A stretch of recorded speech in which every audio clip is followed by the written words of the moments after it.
You are tuned in to 50/50 News on the House of the Princess channel, hosted by Princess AV, featuring world, local, celebrity, and YouTube news. Be sure to hit the like, subscribe, and notification bell as I give you the traditional news with a small twist of ratchet. Let's go. Good afternoon, y'all. Welcome to the House of the Princess and 50/50 News. Yes, I will adjust my wig on camera. Thank y'all for being here. Thank y'all. I hope that you've already pressed the like button. And also, excuse me. Oh, shoot. Spilled my little drink all over the floor. If you're not subscribed, please press the subscribe button. I don't know why I look so bald-headed about the eyes. Maybe I should have put a little bit more eyeliner. Maybe I'll go to commercial and do that because I look a hot-ass mess. Okay? Not only if I've already taken like 50 minutes of your time getting y'all waiting on me, but I had to look like something because I didn't want to look like I've been feeling. Okay? Then technical difficulties. I done got the internet fixed at least 2 times and it's still not fixed. And my hot tea went cold, and then my videos, y'all know I get them prepped like before the show, and I stayed up till 3 or 4 o'clock in the morning trying to get them together because I was in the hospital all day yesterday, and still some of them were missing today. So it's just one of those things, but I'm still okay. Like, I ain't going to be phased. The devil will try to keep you from doing what you're supposed to do, but I wanted to be here. I miss y'all. And I thank y'all for all the well wishes, and everybody was checking up on me. I am a work in progress. I think the devil was like, look, she said she was going to be healed on Monday. Let me try. And it was like one of the worst attacks that I've had in a very, very, very long time. But it's okay. I want to dust the dirt off my shoulders and keep it moving. So I thank everybody for your patience with me. And I felt bad that I couldn't come to work on Wednesday. So I'm going to try to make it up to you. I do have a few extra stories today to try to work in some of the stuff that I missed over the week. It's been an interesting week, I must say.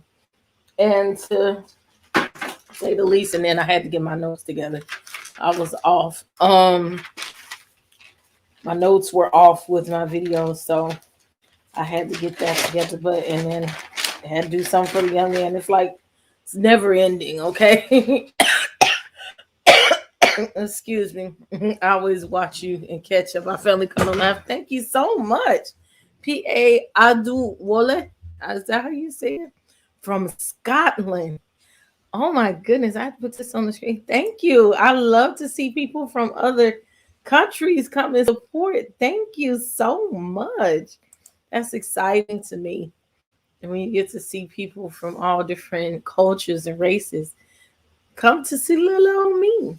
I'm sorry you feeling bad because yes, it's okay. The young man been trying to tend to me. He out trying to give me some all natural stuff for another breathing treatment and stuff. So he really don't want me taking all those bad drugs, and I understand why I don't want to really take them. So now we're going to work with some more specialists to kind of get me back to where I need to be and back to some normalcy in my life so I can live it the right way. Jesus Christ. But in the meantime, it's time for the news. And I'm smiling. I don't want to laugh because it's not funny. But our first story is ironic, especially to all the Chicagoans. Let me see. First, I'll share. I'm still smelling in my nose this extra breathing treatment the young man gave me with, what is this? He got coconut oil and essential oils on my face, lavender oil. So it smells interesting. I still smell the remnants of it. And with this tea I just made. It's okay. Thank y'all for thinking about me. I'm going to be okay though. So, the first story is about our beloved Mayor, Miss Lori Lightfoot. Unfortunately, she has come down with the COVID 19. Here is WGN News with our story. All right, all right, all right. Add to the stream. Boom. So, yes, this is the evening news, and this is going to be interesting. We're continuing to follow breaking news at this hour from Chicago. Mayor Lori Lightfoot has tested positive for COVID-19. The diagnosis comes just a day after a deal was struck with CPS teachers who were concerned about the safety of in-person learning. WGN's Mike Lowe now live at City Hall with the latest. Mike. And good evening to both of you. The mayor, of course, always has a busy schedule, but over the last week or so, she's worked particularly long hours trying to end the stalemate between the Chicago Teachers Union and Chicago Public Schools. She is vaccinated and she, of course, is tested regularly, but today she announced that she has been infected by COVID-19. All right, good evening, everyone, and thank you for being here. It was just last night at roughly 9 o'clock when Mayor Lori Lightfoot stood at a City Hall podium without wearing a mask to announce that the stalemate between the Chicago Public Schools and the Chicago Teachers Union had been broken and that students would return to school on Wednesday. Our goal throughout this entire process was to both get our students back to in-person learning as quickly as possible. Less than 24 hours later, the mayor announced that she will be working from home. This afternoon, in a one-paragraph written statement, she said, "Earlier today, I tested positive for COVID-19. I am experiencing cold-like symptoms, but otherwise feel fine, which I credit to being vaccinated and boosted. I will continue to work from home while following the CDC guidelines for isolation. This is an urgent reminder for folks to get vaccinated and boosted, as it's the only way to beat this pandemic." Members of Lightfoot's City Hall staff have been working from home because of the surge in COVID-19 cases attributed to the highly contagious Omicron variant of the virus. Her staff held a karaoke holiday party at Joy District, a popular River North restaurant and bar, just before Christmas. At least 4 members of Lightfoot's staff tested positive for COVID after that party, and City Hall sources have told WGN News that there have been about a dozen cases in the mayor's office since the party. The Chicago Tribune reported that staffers had the option to work from home through last Friday. Lightfoot is the latest in a number of high-profile people to be infected. The list includes former President Trump, British Prime Minister Boris Johnson, Congresswoman Jan Schakowsky, Bulls coach Billy Donovan, and former Bears coach Matt Nagy.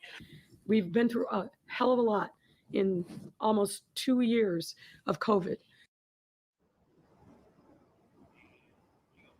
And according to City Hall, anyone who's come in close contact with the mayor will be isolated. And of course, they will test to see if they are also infected with the COVID-19 virus. Meantime, there is no word tonight on whether or not anyone in the mayor's immediate family has tested positive. Reporting tonight outside of City Hall, Mike Lowe, WGN News. Mike, thank you. And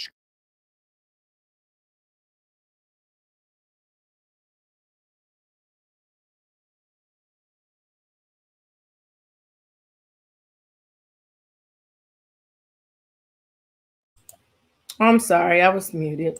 I muted the wrong one. Okay, so I set up a little eyeliner on so I don't look so bald headed about the eyes.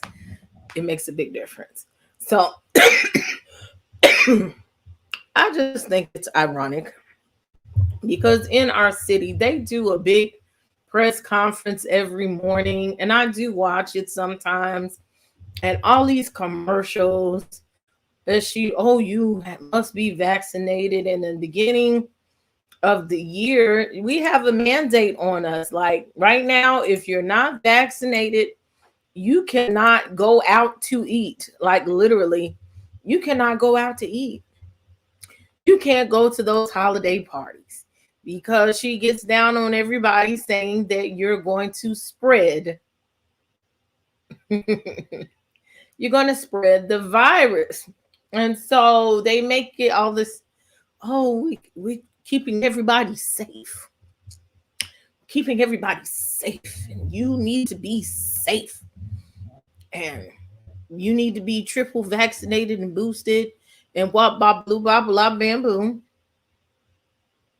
instead of telling the truth that there is no safety either way. There is no safety from it. Tell the truth. The vaccine makes the effects of it more bearable. That's it. Nobody is safe. It does not keep you from transmitting the virus, and that is via the CDC. This is why people cannot even say it on YouTube, because in the YouTube rules, that is one of the things that they say, do not say you can't get it, because that's not true. Everybody can get it. So, I wish you well, Miss Lightfoot. I hope that you get well soon.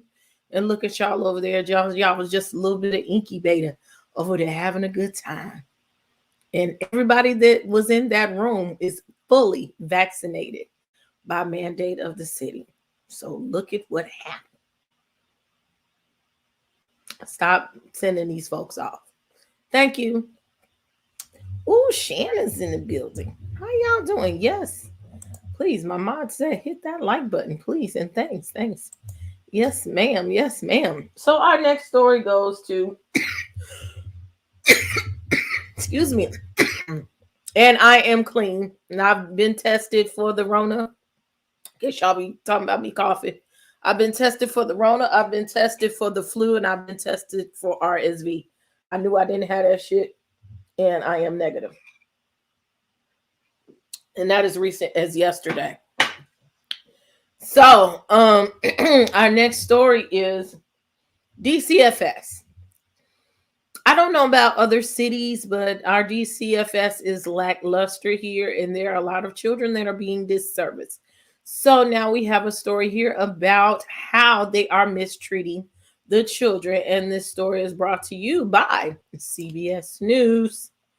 Here we go. For 2 years. It's about children in the state's care being stuck in psychiatric hospitals and even sleeping in closets. CBS 2 political investigator Dana Kozlov is live in the loop. Dana, there was more court action today.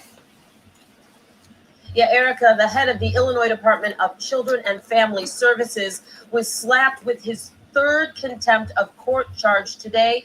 He was hit with 2 others last week. This latest one pertaining to a 17-year-old who is locked in a psychiatric hospital and has been for months. And all of these ongoing troubles have lawmakers calling for action.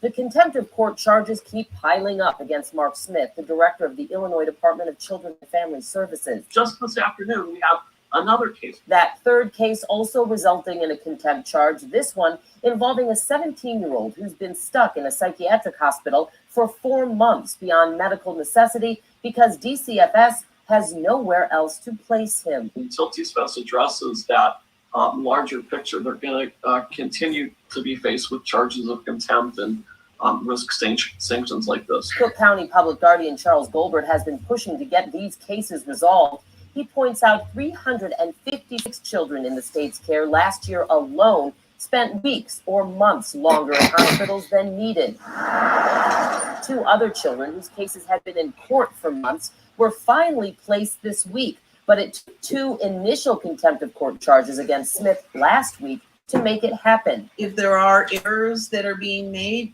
he needs to own up to them. More transparency is one reason West Suburban State Representative Kathleen Willis is calling for a financial audit of DCFS and a possible overhaul. It's going to be next to impossible to do an overhaul until we know what we're actually looking at. Some Republicans, we're here to demand a public hearing, want more immediate action. I think that DCFS myself should be a case intake and a case management agency, and let investigations and things like that be handled more at the local level. But Goldberg believes the immediate fix to the DCFS problem now in court is obvious. It must expand its placement capacity.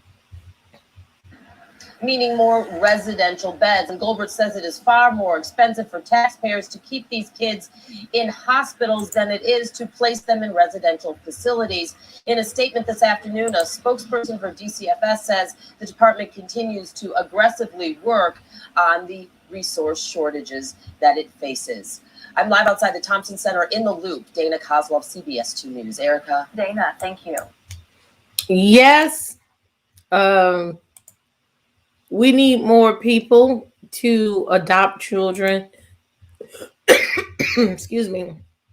And they definitely need more people that need for foster care. I know this as a fact because I am a proxy for a foster child.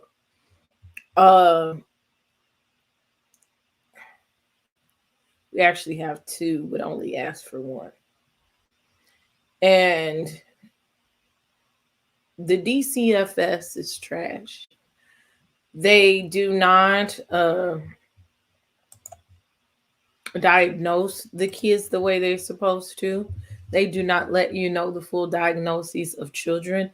They do not give resources on time like they're supposed to. They do not come and help the kids that need help like they're supposed to. Hold on one second.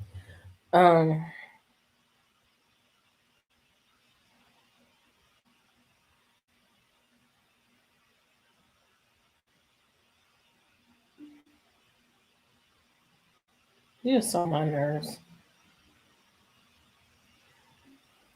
Anyway, so they leave these children in fucked up situations. The kids are not being seen about. You have all these cases where people sit and they make, you call CPS on these bullshit ass parents. They'll go in the house and see the kids living in squalor and still do not go to help them. So something needs to be done. And it's one thing about, I've worked as a DSP, especially with people with double diagnoses and young people. And when you have to turn a person in for behavior, excuse me, it's hard. Those homes, the Hartgrove Hospital and all of those hospitals, they don't necessarily treat the patients right either.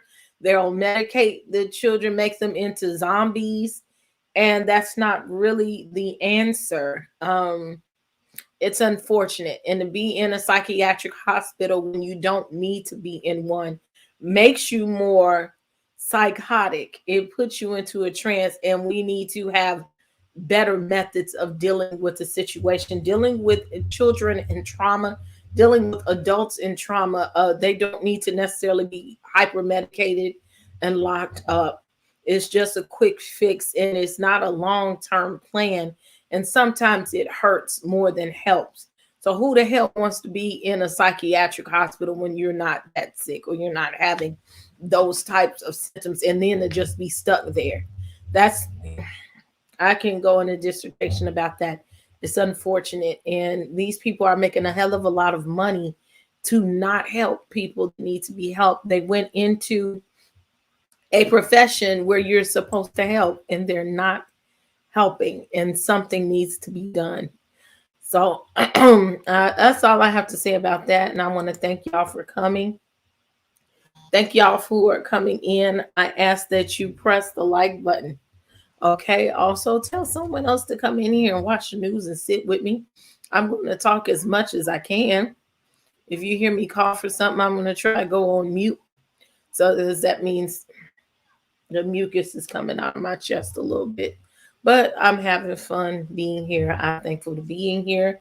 And all of my little info is there. Press the like button. You're watching 50/50 News with Princess AV. If this is your first time here, welcome. Okay. Cash apps and super chats are welcome. Sorry, I'm late, but TGI, I'm going to have to catch the recap for stories. Oh, well, yeah. Hey, I just did the little break because I knew some people will be coming in. You only missed 2 stories thus far. So I wanted to break up because I know some people coming in and y'all get it, may not get the notification. Excuse me.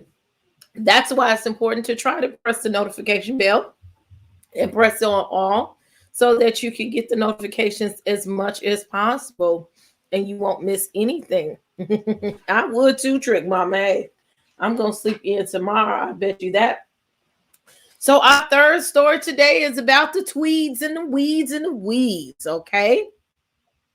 Studies show that cannabis can help block certain cases of the C19. And we have this story today. Oops, brought to you. It wasn't supposed to do that. There we go. Brought to you today by Fox 32.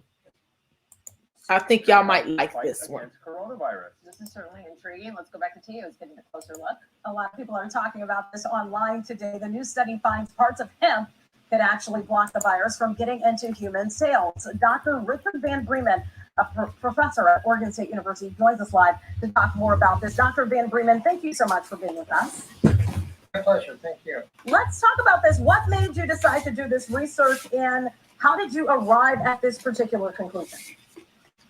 Well, we need new therapeutic agents to treat COVID, and we need new therapeutic agents and approaches to prevent getting infected altogether. Vaccinations have done a lot for this. We now can protect people at least partially against getting infected. The virus keeps changing, and we need new drugs to try. So we've been interested in finding new natural products, and we turn to nature and botanicals, which are very complicated sources of natural products, to look for these new therapeutic agents.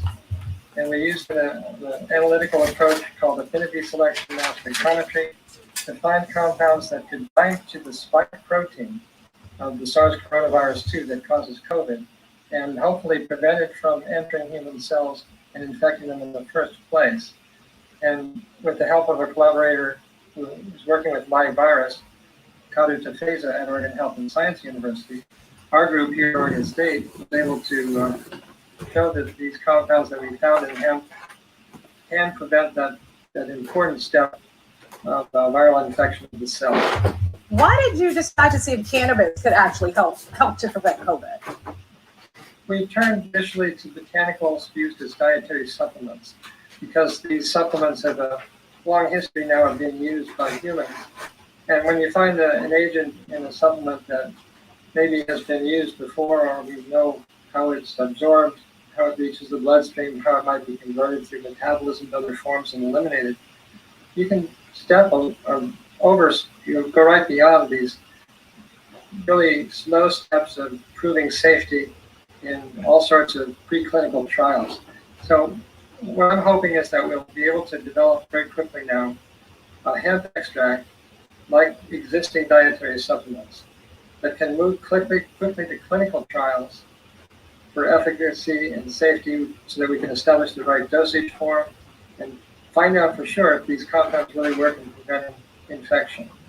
And so right now, if you're exposed to somebody who's diagnosed with COVID, we go home and isolate and test it and see if we get sick. Wouldn't it be nice if we could take a product like a dietary supplement made from hemp and stay healthy? You were talking about clinical trials and all of that. Is there further research that needs to be done now on this? Absolutely. The next step is we've completed the basic science step. We know the mechanism of action, how it should work, and we can predict what blood levels might be effective. We need now to partner with clinicians to do clinical trials to prove what dosage is necessary to be effective, and indeed how effective can these cannabinoids from hemp be. All right, Dr. Richard Van Bremen with Oregon State University, thank you so much for joining us and bringing your expertise here on Twisted Fork. Thank you, it's my pleasure. Chicago police are... Now, of course, we cannot endorse the fact that reefers can block, but it's good to know. I'm all for when hemp and reefers can help the body versus just smoking and just be smoking it. We'll see. She said, I'll test this out in many forms and I'll let y'all know. Yes, please do. Please do. And y'all need to know that also, and I hope y'all can't hear my neighbors. You have to have, as he said, the right strain, okay? Don't just be going get no red or no reefer from your local weed selling person on the corner. Okay, you have to either grow your own cannabis or go to the higher stores or hire people to get the right kind of cannabis in order to make this work. Okay, so I'm just saying. Oh, oh my God.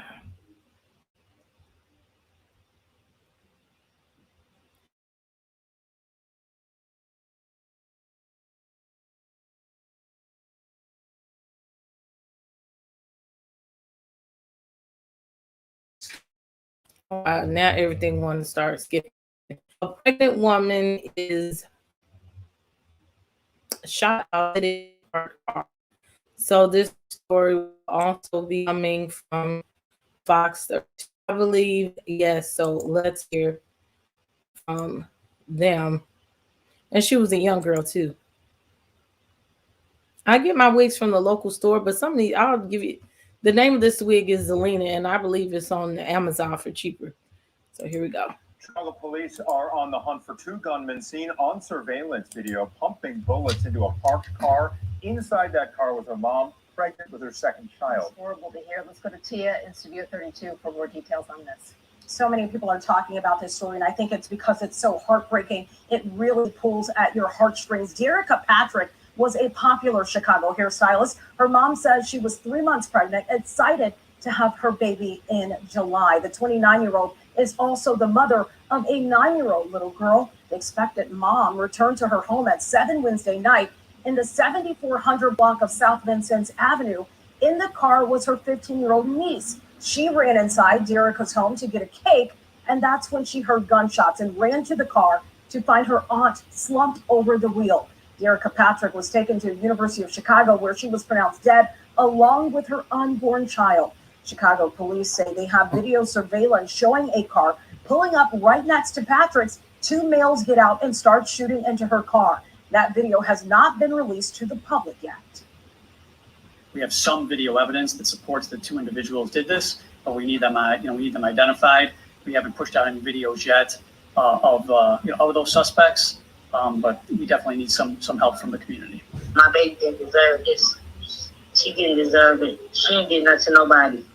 For somebody to come and snuff her out, how to take her life like that, that's just real. I'm just upset about it. I don't appreciate it.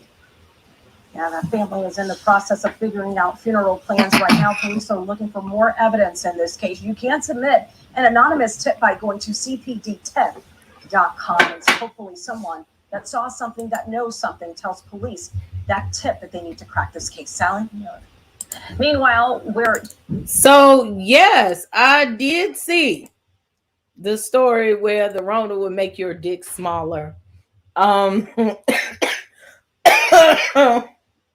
didn't see a video for it yet, but I saw it earlier in the week, and I was going to report on it, but I had to pick what I had to pick for this show. I couldn't do everything to make up for both shows. We've been here forever. Okay. I hope that they catch the person that did this. It's obviously was a direct hit put out on her, or maybe no, you didn't, Jaded. Or maybe a mistaken identity. To come up and do that, that's just ridiculous. A lot of these hits that have been put out on people, it's beyond. It's stuff that it's not even called for. That's a young girl now. That baby done lost her mama. And to come back outside, if your auntie, y'all going to do something nice, and to come back outside to see that, it's got to be devastating and traumatic. It's disgusting. I don't like to talk too much about those things. That neighborhood is not the greatest neighborhood. It's just unfortunate, very unfortunate. So we're going to move on to the next story, which is about, these next two stories are very similar. It's about the vaccination mandate that is in the city of Chicago. First story is the suburbs are defying the Cook County mandate that has been put on them. The mandate, if you do not know, is that restaurants and bars and gyms are supposed to check your vaccination card at the door. And if you are not fully vaccinated and boosted, then um you cannot come in. So this is a story about what the suburban people feel about this mandate. Meanwhile, we're 10 days into the new vaccine mandate rules for many indoor businesses in Chicago and Cook County. The county has yet to cite a single business for violating the rules. Our Tara Molina is asking, how can that be? This village, one of a number of communities openly violating the Cook County order on vaccine checks for businesses. The mayor of Burr Ridge telling CBS 2, Burr Ridge is not asking our businesses and restaurants to require vax cards to enter their establishments, leaving the decision up to the business. In Orland Park, trustees actually voted to defy the county mandate, the mayor told us before it even went into effect. If the state or the county wants to come take us to court over it, I suppose they can. So how does open violation of a county order work? It's not okay to defy the order. That's Dr. Rachel Rubin, Senior Medical Officer and co-lead of the Cook County Department of Public Health. In those communities, as well as any other, we will be investigating or referring for investigation every complaint that we receive. She told me since January 3rd, no one has been cited, but they've investigated complaints and some have been warned. We took a closer look. The health order clearly states those in violation can be penalized. The code referenced cites a possible misdemeanor charge or $1,000 fine. So far, we're told the county has only communicated directly with Orland Park. Dr. Rubin's message for everyone? You don't want to get into arguments about this. And we do understand people's concerns of wanting to keep businesses open. But we also understand what's necessary to keep people safe. I have a public records request out to the county for more information on those complaints and the following investigations. You can find all of our coverage of both of these mandates, the county and the city of Chicago, on our website right now. For CBS 2, I'm Tara Molina. So yes, well, I'll let you hear the closing words. Now we know which Chicago businesses have been ticketed by the city for violating the vaccine requirement, 13 total in the past week and a half. Tara just received the public records request back on that. You can find that list on our website, cbschicago.com as well. I'm going to look it up and probably put it up on my page. Yeah. It's unfortunate. Yes, 1,000 is a drop in the bucket, but think about a lot of the small businesses are suffering. They're not getting the business that they need, and you can't have people in the restaurant, which takes away from, money. And then when you can only have a couple of people in the restaurants. That takes away from money. Like it's a lot. It's a lot, and people are still trying to bounce back from not being in business for an entire year. So some businesses have refused the mandate and just stay delivery only. It's just you better get where you can fit in. Oh well, Ms. Blunt, there's some other stories coming up that will tell you that market beast is something different. They're really about to. Elon Musk is getting something together for that ass. Okay.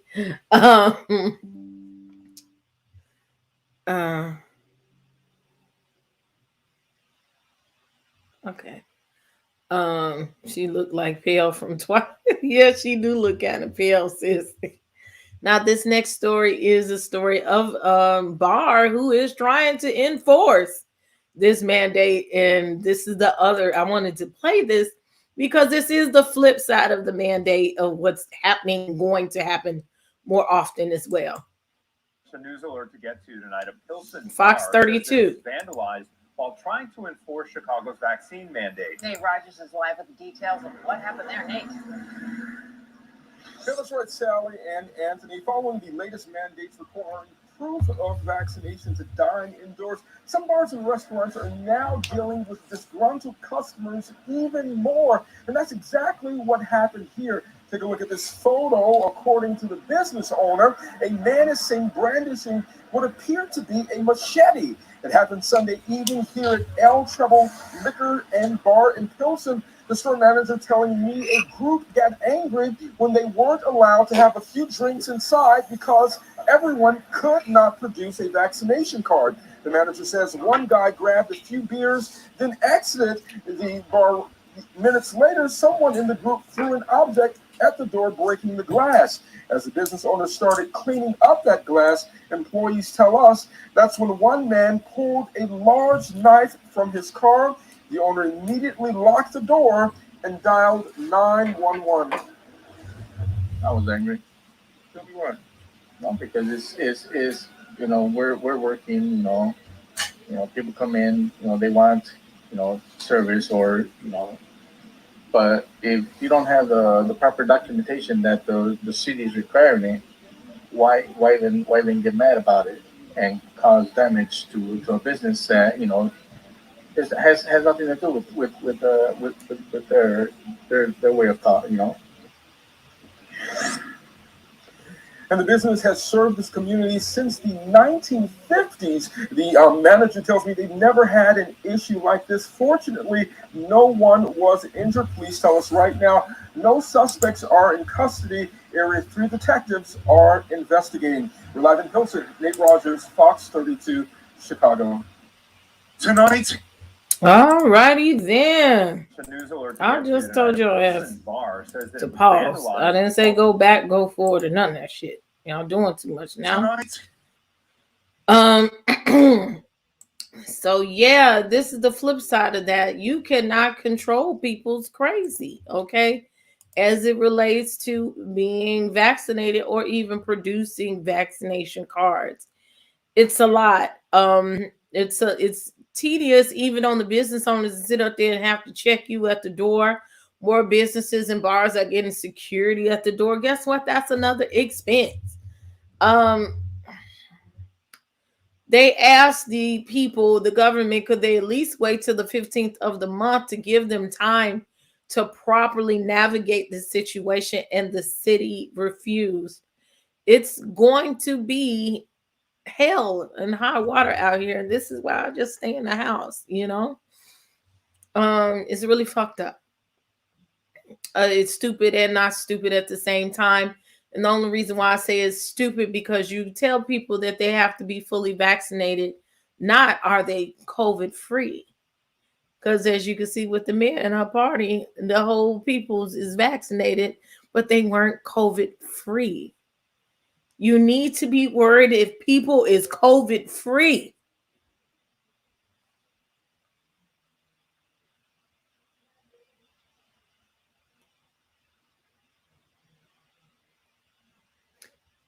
This shit is stupid. It's not making anybody safer. That has been proven. Just making people's lives harder.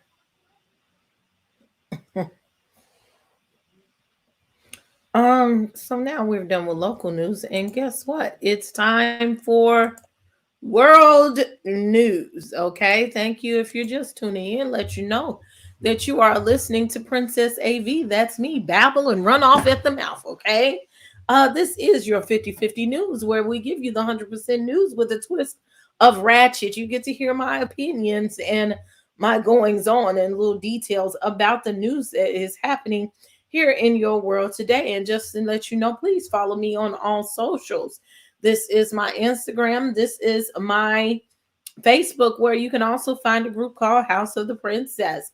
This is my email, whether you want to email me stories, PayPal me. This, I had to change the address for this in Zelle. The Zelle address is princessn2k@gmail.com, and I'll be putting that on the screen. Or let me know if you would like to Zelle me, because we were having some technical difficulties with the address. Also, it'd be easier. You want to Cash App me, that is the Cash App, or you can send a super chat. All benevolences are appreciated because y'all help us sister live. Okay. And I appreciate everyone that is out here. Share it, tell a friend, everybody on the replay, or if you just sat down in the house, make sure that you press the like button.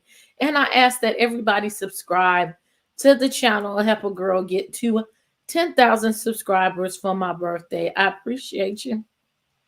You can only be sure that you're COVID free up to a specific point in time. You could test, but if it takes 2 days to get results, your status can change at any given moment. But at least you test, because some people, they think just because they got vaccinated, they don't never have to get tested. It's silly. It's silly. It's silly. You have to do a combination of both. You can't just be out here all willy-nilly. I'm vaccinated. I ain't got to wear no mask. I'm vaccinated. I ain't got to wash my hands. Like, come on. And you could just be around any and everybody. You can't. You can't. I don't care who you are. You just can't. You still have to use the same amount of safety precautions either way. And it's just a false sense of security. It's a false sense of security. Please be clean, okay? Please be careful. Please still do your 6 feet of separation, okay? Do whatever you got to do when you were scared to death. Still be scared to death, okay? Because it's all the same shit. Thank you so much, because I appreciate it, okay? And so now that we're going to world news, we're going to go to this dirty ass Prince Andrew, okay? We know that he has been implicated in the Jeffrey Epstein and Ghislaine Maxwell case. He has been seen in videos and in the photos dancing and video, you know, he's been there, and he denies ever touching on those little girls. So this week he has been stripped of his military powers, etc., by the Queen. So let's hear it from NBC World News tonight about what is happening now. Tonight's humiliation for the Queen's second son. Royal sources confirming to NBC News he will no longer be called His Royal Highness, a title he was born with. Buckingham Palace saying in a statement, with the Queen's approval and agreement, the Duke of York's military affiliations and royal patronages have been returned to the Queen. The statement ending, he is defending this case as a private citizen. Virginia Giuffre is suing Prince Andrew for alleged sexual assault when she was 17 years old. She says she was trafficked by the prince's friend, the late Jeffrey Epstein. It was a really scary time in my life. I had just been abused by a member of the royal family. The allegations continue despite Prince Andrew's years of denials, including saying he does not remember this photograph with Giuffre and Ghislaine Maxwell, who was convicted last month on federal sex trafficking charges. I have no recollection of ever meeting this lady. None whatsoever. The dramatic palace announcement comes a day after a US judge rejected the prince's bid to have the case thrown out, potentially leaving him to face cross-examination in court. This was a day the Queen wanted to avoid, but the palace clearly believes the damage to the royal family is too much. A source close to Prince Andrew says he will continue to defend himself, but tonight it looks like he will have to do so alone. Thanks for watching our You don't remember fucking on the little girls, but you knew you was around them little girls. Come on. You was over there partying with Jeffrey Epstein. You should have cleaned that shit up years ago. And you were there multiple times, sir. Okay. You might not remember taking that picture or meeting him, but y'all was getting high as a kite and you was fucking on them little girls, okay? With your nasty ass. You knew she wasn't 21. You knew she wasn't 31. Okay, but you knew she was younger, and you went over there with they sex parties and them bastards and they nasty asses, sir. Y'all rich people putting it under the rug, and you thought you could get away with it with your nasty ass. I hope they get you, allegedly. And we'd like to thank you for this super chat, Miss Sweetly Blunt. Love everything you're doing, Princess. Thank you so much. Oh, wait. And I forgot. I still ain't worked on the full sound effects, but let me give you your flowers while it's due, okay?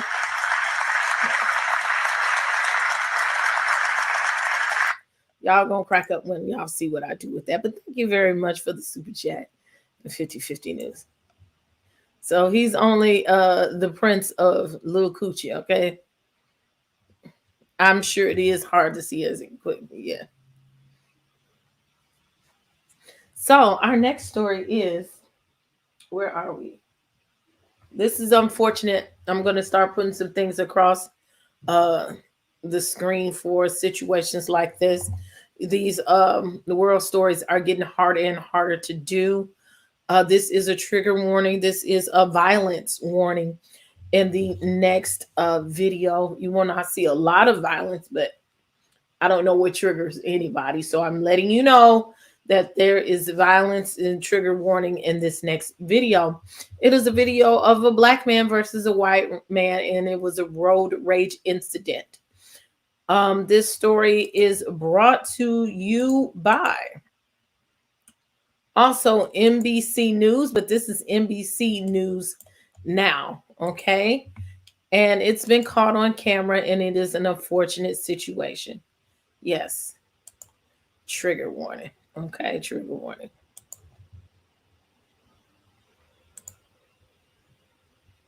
Oh, press play, lady. Shocking video showing a road rage incident quickly turned fatal. It only lasts 6 seconds. You see two men arguing near a motorcycle. The door of a truck opened nearby.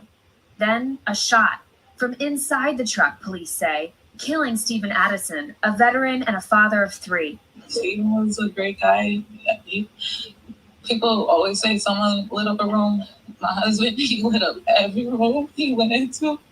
The video, sent to NBC's Raleigh affiliate and verified through details from the police and district attorney. Roger Nobles, the man inside the truck, initially fled the scene with his son, Roger Nobles Jr., the man seen in the video arguing with Addison, according to the Fayetteville Police Department. Who could do that? Kill somebody and then just continue on with life like you didn't just do that. Police say when they found the men, Noble Sr. admitted to the shooting. He was then arrested and charged with first-degree murder. The video, though brief, is revealing. WRAL spoke with security consultants who reviewed the footage and said they found the son's body language concerning. Though we should note, we don't know what happened before or after the video's duration. Ricky Davis, with Rice Security and Consulting, noticed Roger Nobles Jr. did not flinch when the shot was fired. Once the shot was fired, and then he looked at the victim, he didn't turn around and look at his father and say, to make comments like, why did you do that? I didn't anticipate this or whatever. He just watched the victim fall and walked away. Addison's ex-wife also distraught. This incident leaving her children fatherless too. You killed my kid's father. And now he's not here. Maura Barrett joins us now live. So more, the police chief and the district attorney say this is still an active investigation and more charges could be filed? Right, Tom. So police right now are investigating whether race could have been a motivation in the shooting and could determine it a hate crime. And then they're also looking at the potential of a question on any charges for the son, though legal experts say that he had no legal obligation to stay at the scene of the crime, report it, or even help the victim. That last part got me. So I'm driving around somebody, my daddy, and he shoots a motherfucker. And I am not obligated to help the person or either stick around as a person that saw the crime. Okay? I know the person that did the crime. I'm an accomplice. I thought that was called conspiracy or an accomplice to a murder. But I can just drive off. If you're selling drugs and you drive someone off that's selling the drugs, you don't even have to know that they were selling drugs.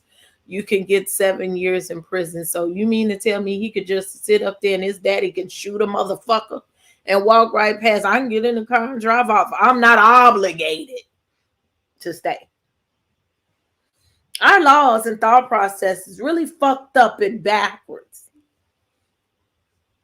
And I do feel it was a hate crime. And it obviously, they've done this before.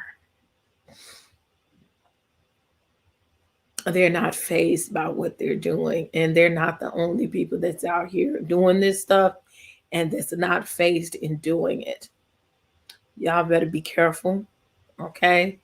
What y'all need to do is stop fighting with people on the street and road rage, you most definitely then need to be holding, okay? Because this is the wild, wild west out here. To think that it's okay to take a life just because y'all have a disagreement over something that's going on in a traffic incident. And that man's life was so expendable to them that they didn't even give a fuck, that they just got in their car, not only shot him like an animal in the street, but got up and went about their day as if nothing happened. It's really fucked up. It's really fucked up. So this next story is about Apple AirTags. Is brought to my attention by the Hello Honey channel. So I would like to give them a shout out, okay? And I'm going to play their video, but also I'm going to play a video by NBC, as I believe it goes into more detail about it. So let's listen to what Hello Honey has to say.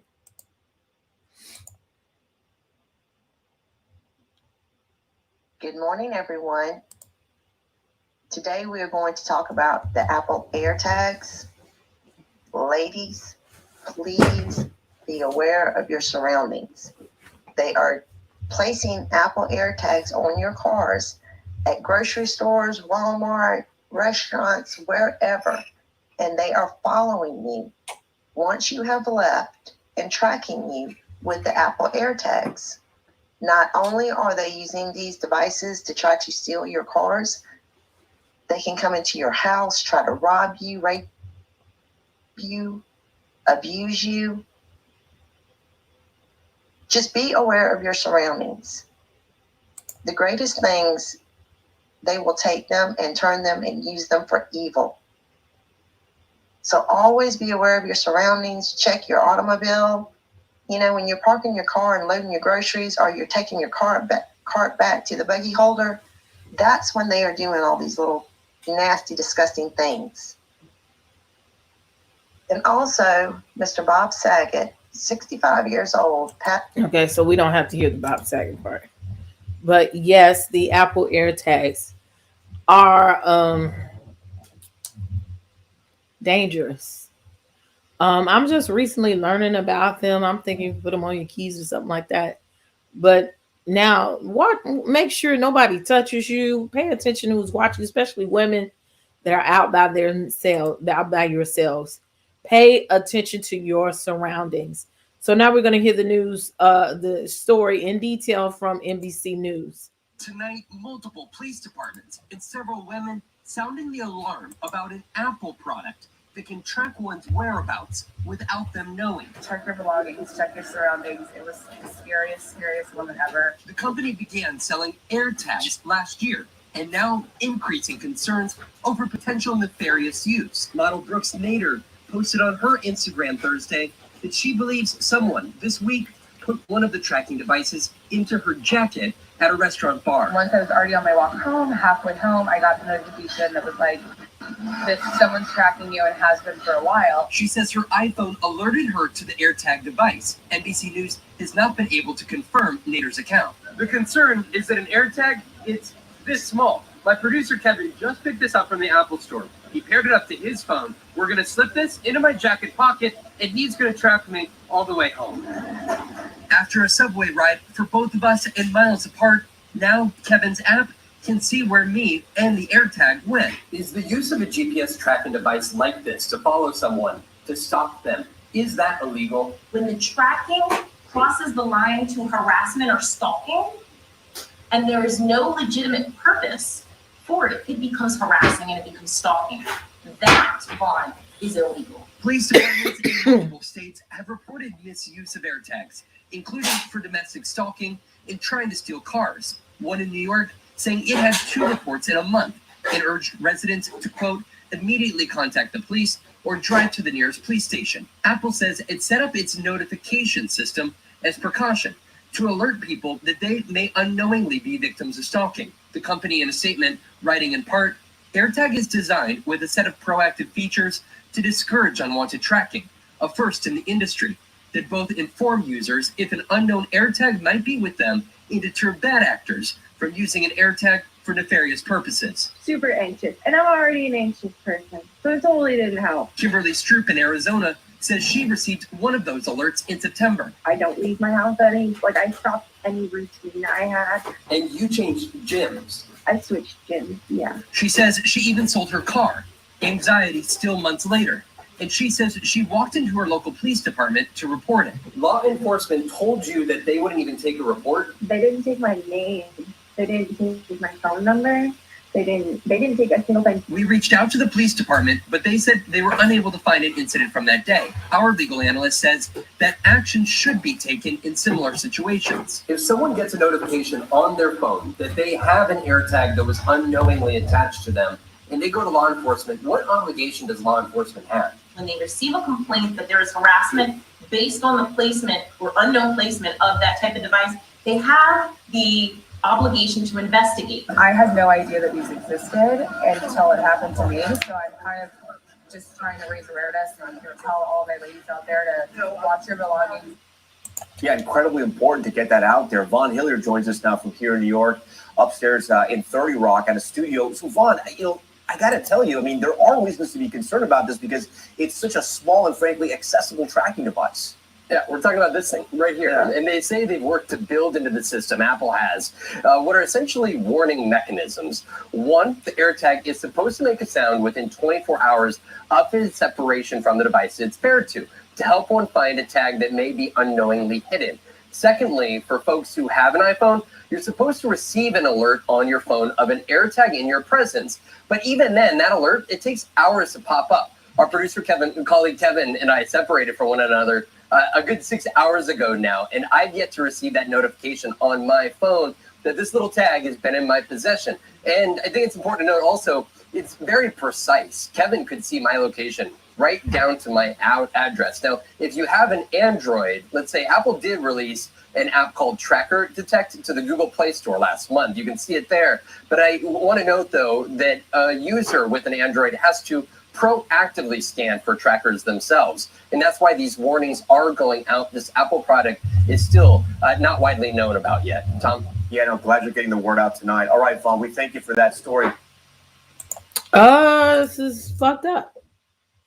As if we don't have enough to worry about now that these new devices can track you. So one thing about me, I've always been kind of weird, like stay back from me. Don't come near me. So you can kind of help with that with people. And y'all talk about my hair. Thank y'all so much. All the people that have complimented all of you. Thank y'all so much. Stay back from me, but also be careful about people that just randomly bump into you and things like that. Check your whereabouts on a consistent basis. So now the bump and steal from me or whatever, now it has become more advanced. Okay.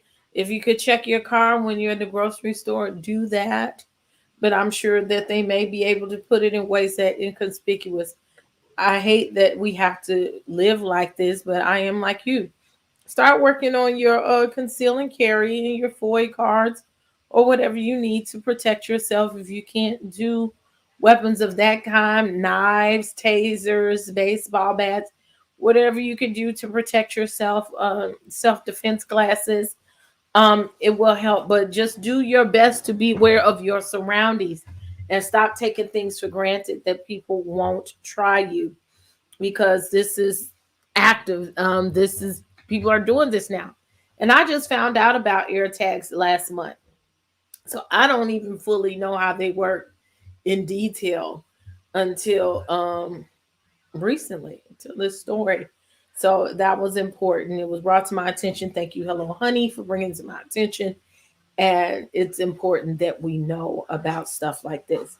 The next story is, of course, it was a shakedown. It's the robbery. Down in Tampa Bay, Florida, an International Mall, there was a robbery of a patron. And he could have done better also of watching his surroundings to keep himself from being violated, but he didn't. So let's hear the story over here down to the Fox 13, Fox 11, Tampa Bay. Robbed while leaving International Plaza over the weekend. And tonight, Tampa police are searching for these men right here, believed to be the assailants. Fox 13's Haley Hines spoke with the victim, who hopes police can track down these guys before they hurt anybody else. Sunday afternoon, an employee at Burger Culture was leaving the restaurant at International Plaza, headed to another location. The man, who asked not to be identified, noticed a group was watching him. They were just looking at me very differently than a normal person would look at you. At times, following a little too close for comfort. When he exited Dillard's into the parking garage, all I heard was like heavy footsteps behind me, like someone running behind me. And then I was grabbed. Tampa police say 4 men attacked him, striking him several times on the ground. And they just picked me up and started beating me. They were going for whatever I had on me, so I just held on to like my pockets, and I put all my body with like the over everything in my pocket. They got away with his cell phone and money, despite chasing them back through the mall, yelling to draw attention. Police say they drove off in this dark 4-door sedan. Normal people don't do that. You don't just attack people as soon as they exit the mall. And in broad day.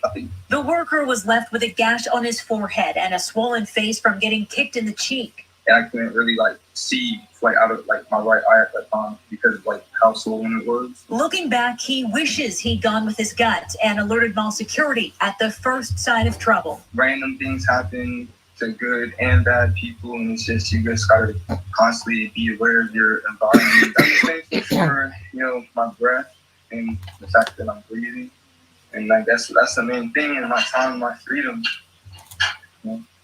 That's what they didn't take from me. In Tampa, Haley Hines, Fox 13 News. As you can see, those mall cameras got some pretty clear shots of those 4 suspects, and if you recognize them, Tampa police is urging you to call them or Crime Stoppers. Well, let's move now to Let me tell you something, okay? I am racist, prejudice of all kinds, especially those ones that they tend to say look like me, okay? If it's 3-4 young people following me, baby, I would have been like on the basketball court. I would have been jugging them. I would have been at every store. They would have had to beat my ass in the middle of the mall, okay? You better pay attention to your surroundings when people is following you, okay? I hold my purse closely if I see some folks of that persuasion and looking like they dirty. They look like they ain't got no money to shop. So anyway, so I gets to looking, okay? If you in the same spot that I am, I'm going upstairs, I'm going downstairs, I'm going to Macy's, I'm going to sit in the food court. Like, I'm going to make sure that you see me seeing your ass, okay? Not today. Not today, okay? I might do something like pull a knife about my purse. I don't know. But I'm going to make sure you know that I see you, okay? I'm telling, I'm going to hang out my mouth. Excuse me, can I get an escort or something? These people, I don't know, but this big ass small, I keep seeing them, and I don't need to, okay? You just have to be smarter about you. Again, another story about watching your surroundings, okay? We're gonna be wang dang doodling in the middle of the motherfucking mall. I promise you that. You just gonna have to beat my ass in the middle of the mall, but not by my car. Not by my car, okay? Because it's security at every door. And again, now I understand why they're shaking people down over there, Lenox Mall, to get in and get out.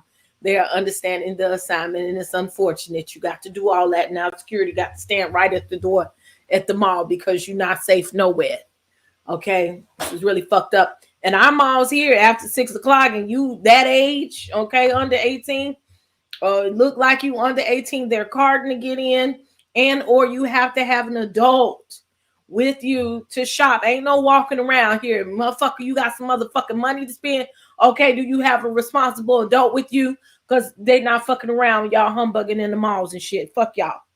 Hard-working people working hard to live and go get them something nice they can't. And this man was going to work. He can't even go to work without getting his ass beat and getting robbed.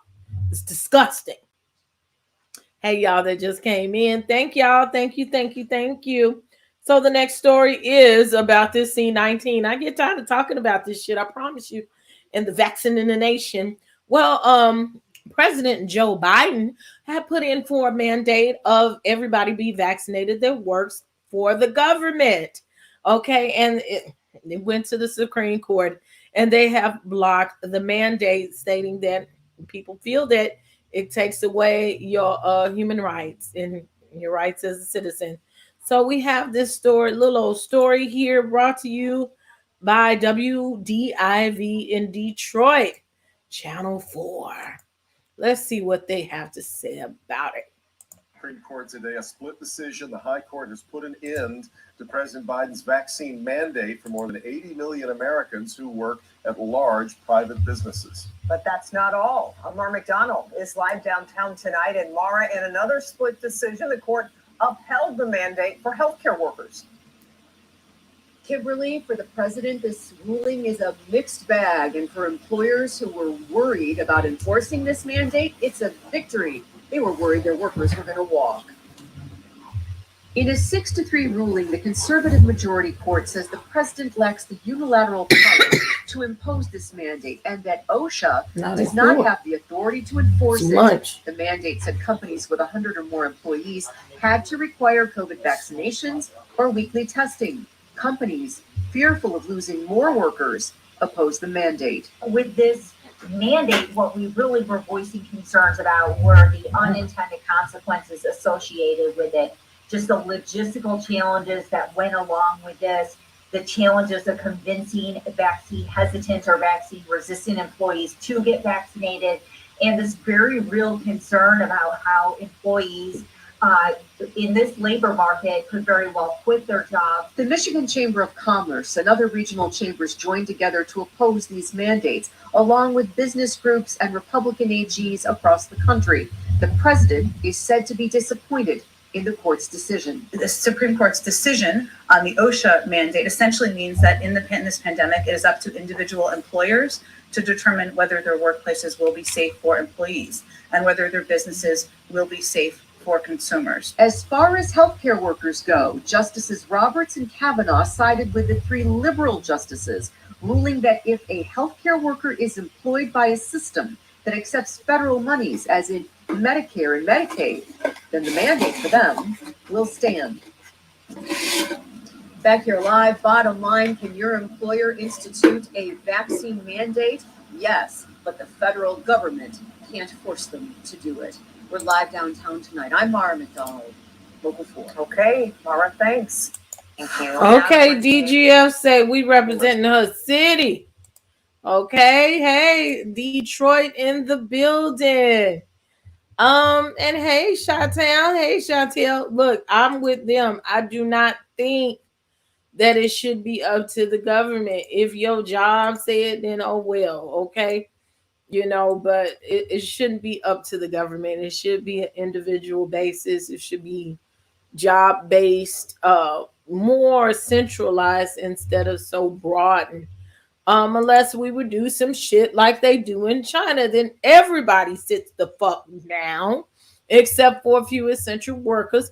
Let's make sure everybody's got food and what they need, or they can call Jeff Bezos to get what the fuck you need, okay? And bring to your house, and we all sit the fuck down and clean up and sit down for about a month, a couple of weeks to a month, and clean out the system, clean everything, and it would get rid of the situation quicker. But it's too much like right. It's too much like right. Tired of talking about this shit. Yes, another vid story. And child, I'm tired of doing them vid stories. Our next story is also a trigger warning. It is about violence, and it is about extreme violence. Oh, sunshine in Detroit too. Okay.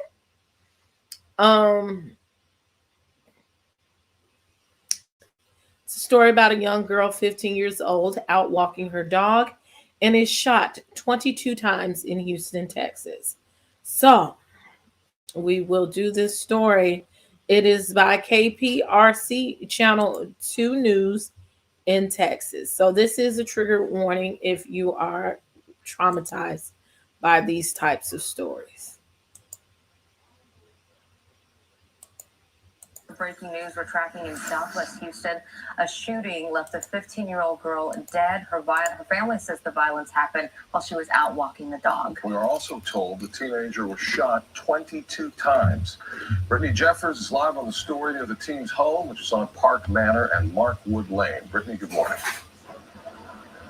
And good morning to you. An absolutely devastating case. I spoke with family members about it who are truly heartbroken. They tell me the victim in this case, 15-year-old Diamond Alvarez, they tell me that she'd left the home. She was out walking in the area, taking the family dog for a walk around 8 o'clock, but she never came back. Instead, family members tell me they found her in this field, shot to death. This morning, you can see a memorial starting to grow in her honor. Now, if you take a look, the family shared this photo with us. This is 15-year-old Diamond. They say a sophomore at Madison High School. Her mother and stepfather tell me that she walks the family dog Peanut out here in this field every day. The family lives just a few blocks from here, and they say that it was the dog who alerted them that Diamond was in trouble. He's the one who let us know something was wrong, because he's the one who went in the door and we knew that when he came back on his own, that something was wrong.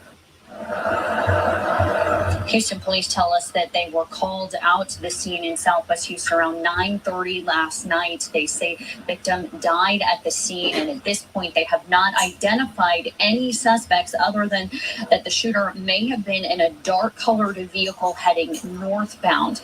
Now, family members out here this morning tell me that they want answers, and they want whoever is responsible for this to turn themselves in immediately. I tried CPR. I couldn't bring her back. Whoever shot this girl for 22 times on the back, the cowards. Now, that is the message that the family has for the gunman at this point. Again, no suspects have been identified and no arrests in this case. So as far as the investigation is concerned, Houston police say this morning they'll be checking to see if there's any surveillance cameras in the area that may have caught that vehicle. But in the meantime, they are asking the public, if you have any information as to what may have happened, please contact them immediately. Live in Southwest Houston this morning, I'm Brittany Jeffers, KPRC 2 News. Sassy, I didn't know you were in Houston. I lived in Houston as a child. I've been meaning to make my way down there. I want to make my way down there this year. Mo, I don't see crime and passion, because that seems like crimes of passion usually means you're in love with someone and you're acting psychotic behind a broken relationship. Let me tell you, this is a baby, a 15-year-old baby. I don't think that that's nothing that she could have done or could have said that's worth her being killed at all, much less being shot 22 times.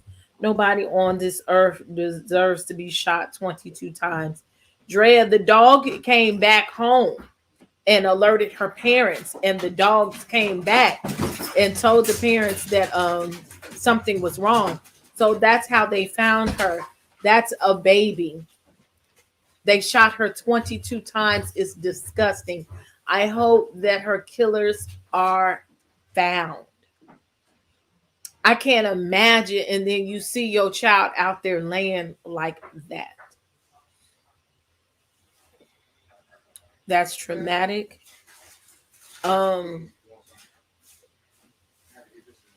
It's too much hate going on out in this world. So young, the baby, and this is early in the morning that it happened, walking the dog. And to think you out here, and it's these children out here doing right. She was doing what she was supposed to do, out there being responsible, and that happened to her. This is sick and demented.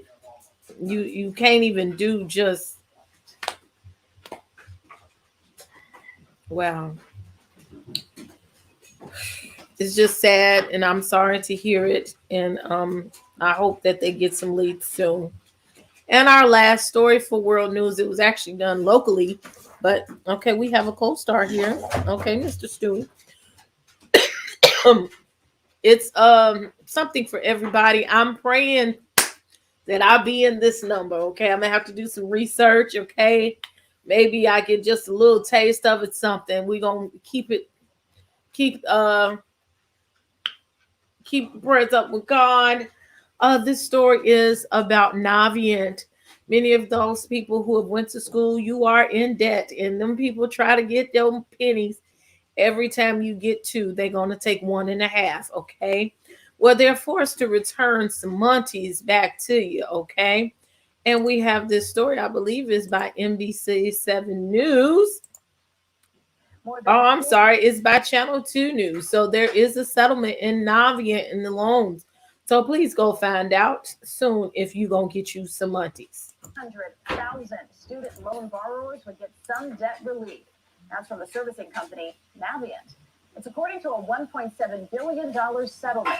The deal settles a lawsuit brought by several state attorney generals, including Illinois. The lawsuit accuses Navient of giving predatory loans to students they knew were likely to default. About 350,000 borrowers will get about $260. Navient also has to cancel remaining balances of private loans to about 66,000 students, totaling $1.7 billion.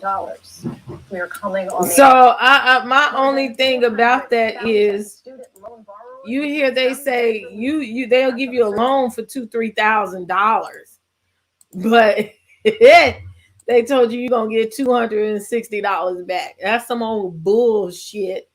I hope it's $260 on top of them canceling the damn loan. But look, anything is accepted. Every little bit counts. That's a half a month of payments, I guess. But I hope some of my stuff gets deleted, because I went to University of Phoenix. Allegedly, some people got their stuff erased. I don't know why mine hadn't got erased, because I was there during that time, but we're going to see. Wasn't she in the back or so? She didn't see it coming. Yes, she was hit in the back, and you could hear the gunshots. Wow. I'm sorry to hear that, Sassy. That's never a comfortable feeling, even when you hear something, just one or two gunshot, much less that many gunshots. Like you just steady loaded or use multiple weapons, and that's terrible. I believe so. They did give some of the money back to some people.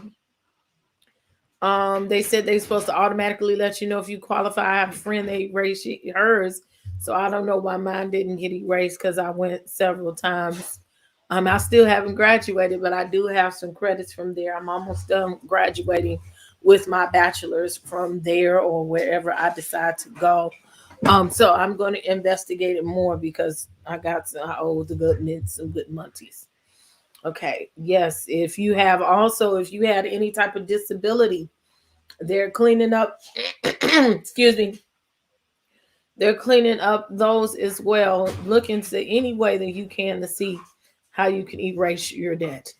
They lied to us. Joe Biden lied to us. Betsy DeVos, all them hoes, they lied. Okay. But get what you can. Get what you can. Okay, and so with that being said, we are done with world news.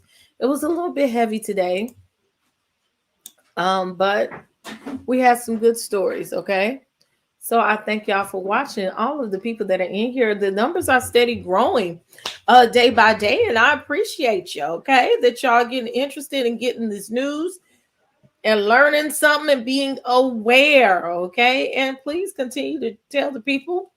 Tell your friends, share the video. I can tell that you guys are catching on, or maybe the YouTube algorithms is telling more people to watch as I start to get my shit together to line this up and cut the videos down and put the tags in there and all that good stuff. But anyway, I thank you that you are here. If you are watching on the replay, please press the like button. I'd appreciate if you subscribe and get a whiff of all the content that I have here on this channel, and also press the notification bell. And you always know when the news is on, and much less something else is on that you might like here. Okay, again, I got all my tags down. Super chats, cash apps, Zelles, Venmos, and PayPals are accepted around these parts. I do not watch traditional news television. You are my news lady. And look, I'm elated about that. It's a couple of y'all who have said either to me or in the chats that y'all do not watch traditional news.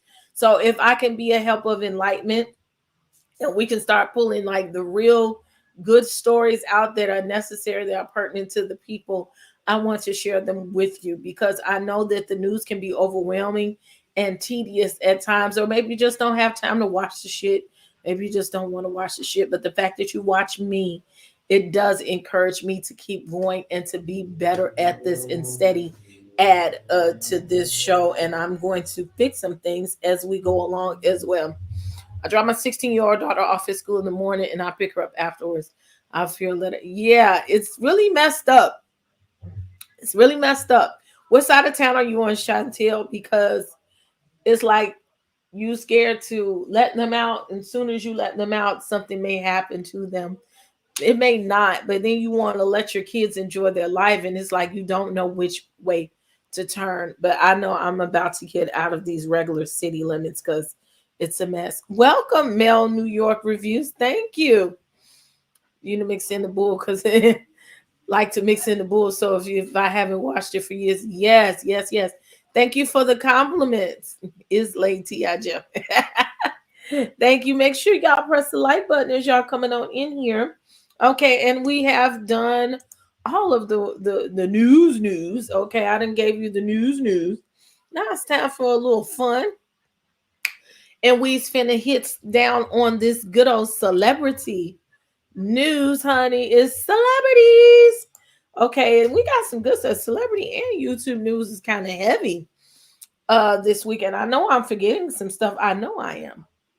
But hopefully I'll catch up by next week. So the first story is something that we're all aware of, and that is unfortunate. Okay. Yeah, this part.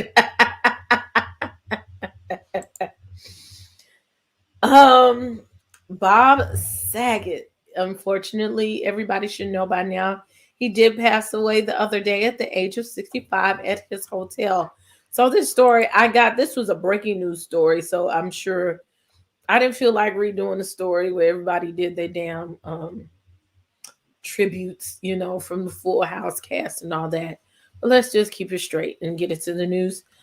This is brought to you by, I believe, NBC. This is NBC or ABC News World Tonight. So this is a little thing. On the air, interrupting America's Funniest Home Videos in the East because we've learned actor and comedian Bob Saget has died. He was, of course, the longtime host of the show, also best known for his role as Danny Tanner on the show Full House. Authorities say he was in a hotel room in a Ritz-Carlton, Orlando. He had been there on tour. The cause of death remains unknown. Bob Saget was 65 and leaves behind a wife and 3 children. Okay. It is unfortunate what happened to him. Again, this was day 10 of the year, and you have some significant deaths that went on in the world, but it's just a part of life. Some things happen. What I don't I'm gonna have to look it up, Shay. Maybe I'll do a 1 minute on that. News in a minute. I'm gonna start working on those. I don't like how they scandalized this man passing away. While the first thing they went to that he was a drug user. While the first thing they went to is that he was a predator of some sort. The man passed away. Let him have some dignity, have some respect for his children or something like that. It's disgusting. Y'all don't know why that man passed away. Y'all scandalized and went to the worst thing that you could go to about his death.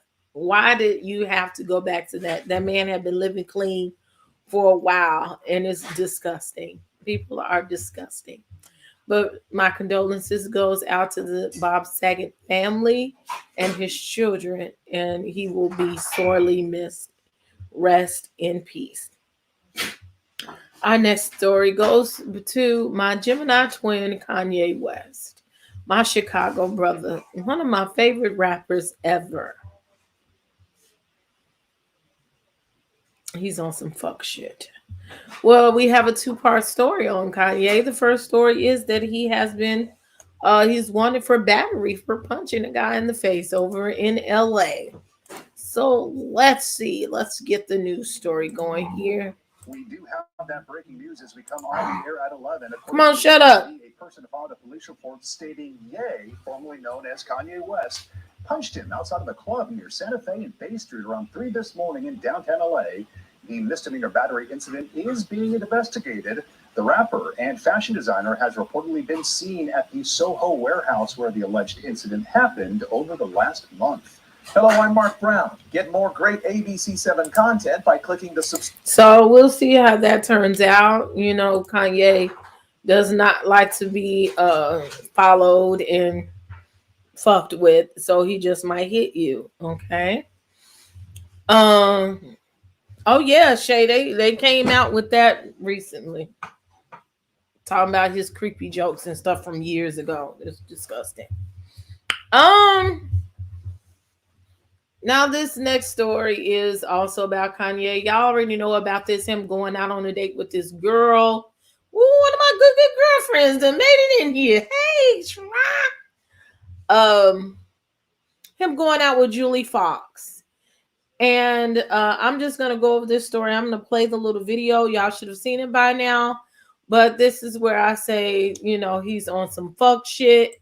And I have opinions about this. Ladies and gentlemen, get ready to step up your romance game. And this story is by Entertainment Tonight. We're not going to flag us today, okay? Yeah, the two recently spent New Year's Eve together in Miami, then jetted off to New York City on Tuesday, where they were snapped attending a Broadway play, followed by dinner at Italian hotspot Carbone. An eyewitness told ET that the two seemed super comfortable with each other, adding, quote, "It doesn't seem like a new relationship, they just seem happy and at ease around each other." But those paparazzi pics aren't the only evidence of their romantic date night. In true Kanye fashion, the whole night was over the top and included a full-on surprise photo shoot with Interview magazine, which the musician arranged. I mean, we shouldn't really be surprised. Remember when Kanye surprised his estranged wife, Kim Kardashian, with Kenny G on Valentine's Day?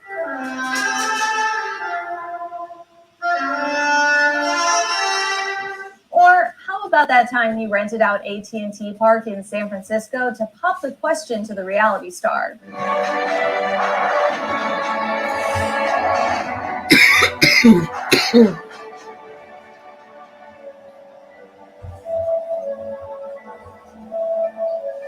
All this to say, Kanye knows how to make a moment.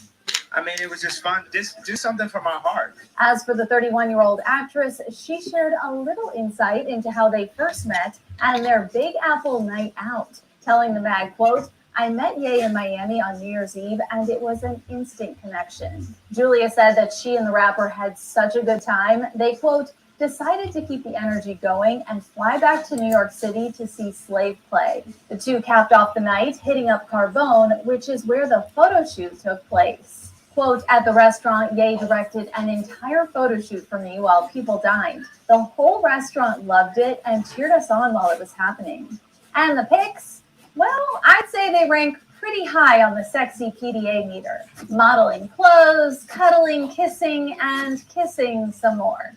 And after dinner, Ye brought her to a hotel room full of clothes. Quote, "It was every girl's dream come true. It felt like a real Cinderella moment. I was so surprised. Like, who does things like this on a second date or any date?" It was really surreal. So just how serious are things between Julia and Kanye? She tells the mag, quote, "Everything with us has been so organic. I don't know where things are headed, but if this is any indication of the future, I'm loving the ride." Of course, Kim filed for divorce from Kanye back in February and has since been spotted in New York, Los Angeles, Palm Springs, and the Bahamas with Saturday Night Live comedian Pete Davidson. As for Julia, according to reports, the actress allegedly revealed on Instagram last month that she's separated from her husband, who was by her side when ET chatted with her at the 2019 premiere of her flick, Uncut Gems. You have security with you? I have my husband, and he's pretty tough and Russian and scary, so no one's coming close to me. The two married in 2018 and share an 11-month-old son. And while sources previously told ET that Kanye was trying to repair his marriage to Kim, another source now says the dad of four is trying to move on. Kanye has been in good spirits lately and having fun. He's been spending time with friends, going out and doing his thing. He's dating around and figuring out what he likes in a potential partner. All this is bullshit. It's bullshit and more motherfucking bullshit. Okay. Now I just, on side note, I just recently finally watched Uncut Gems on Netflix. It was a really good movie. Y'all let me know. Put a 1 in the chat if you would like for me to do a review of Uncut Gems.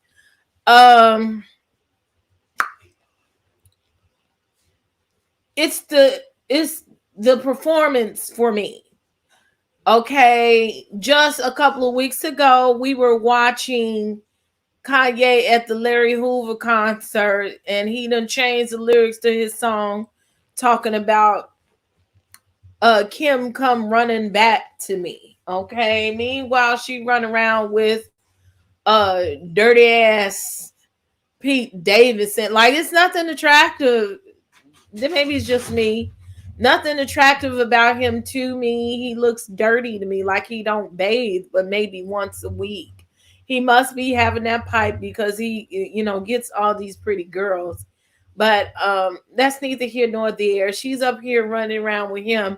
And Kanye is doing some of the same stuff for this young lady that he was doing for Kim when they started going together. And let me tell you, if you watch the documentary of Kim and Kanye, Kim says that Kanye gave her an upgrade, especially in fashion. Okay.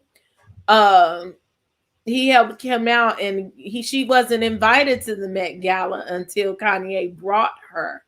Okay, so he did do something for her career. He did do something for her fashion. And this is reminiscent of, let me throw this shit in your face, bitch, since you don't want to be with me no more. Okay, this is reminiscent of, I'm a hater that you moving on with your life. So let me show you that I can move on with my life too, even though I just moved across the street from you. And I still love you and I'm obsessed with you. And I didn't want to be around you. And I had moved all the way across the damn country. And I've been living in Seattle, ain't 10 to, Wyoming and all this shit. And in Paris taping records and everything. And wasn't paying you no attention. So now when you went and got you some new dick, now I care. Okay, this is giving me that, honey, you need to be dragged for filth for these antics. And I don't feel that you really like this girl. I think that she's a good pick, and you stage a photo shoot right there on the second date. Man, get the fuck out of here with the shits. Okay, and far as black girls go, I feel that, yeah, Amber Rose was the last black like girl that he ever dated. I feel he's been traumatized by black women.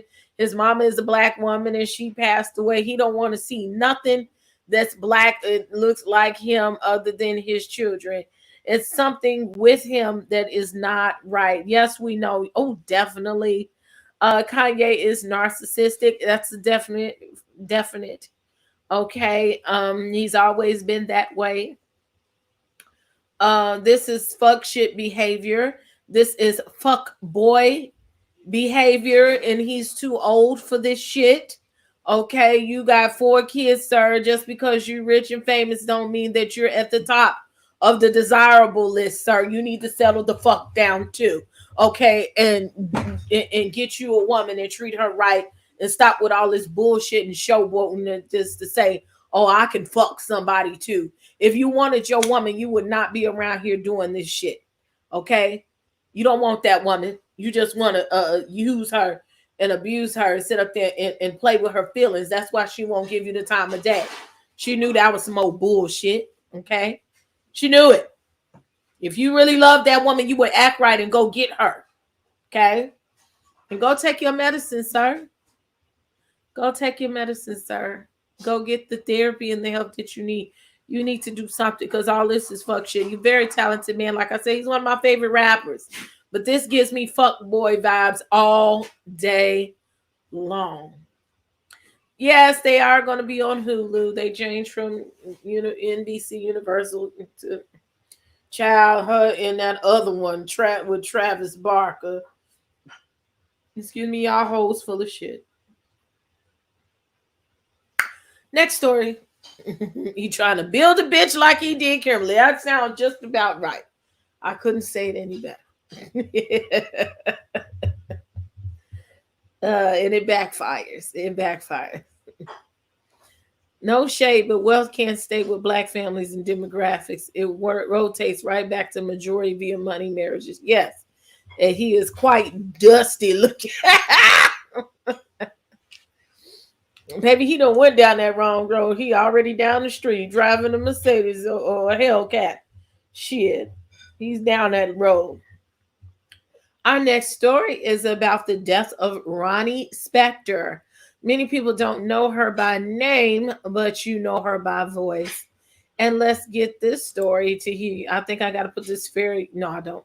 This is brought to you by ABC News. Finally tonight here, remembering singer Ronnie Spector.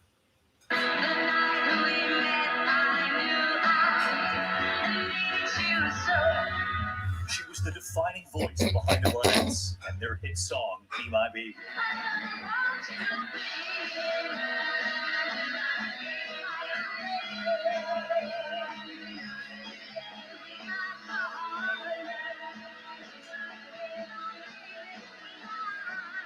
Ronnie Spector was born Veronica Bennett in Washington Heights, alongside her sister Estelle and cousin Nedra, forming the Ronettes. Their success wasn't immediate. Here's what she told Dick Clark in 1963. Have you made a lot of records? We made 2 others besides. They have any success? No. But with their powerful voices, trademark beehives, the Ronettes would go on to sweep the country with hits for nearly a decade.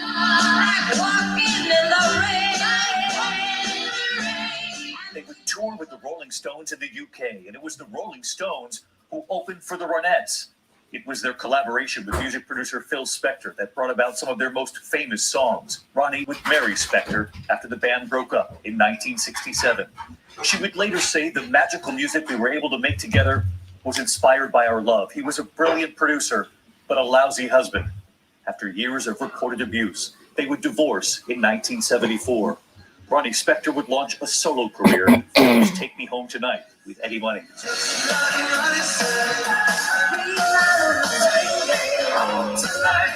The Ronettes were inducted into the Hall of Fame in 2007. Ronnie Spector died after a brief battle with cancer. Her family tonight saying Ronnie lived her life with a twinkle in her eye, a spunky attitude, a wicked sense of humor, and a smile on her face. She was filled with love and gratitude. Celebrating an iconic singer tonight, Ronnie Spector. Good night.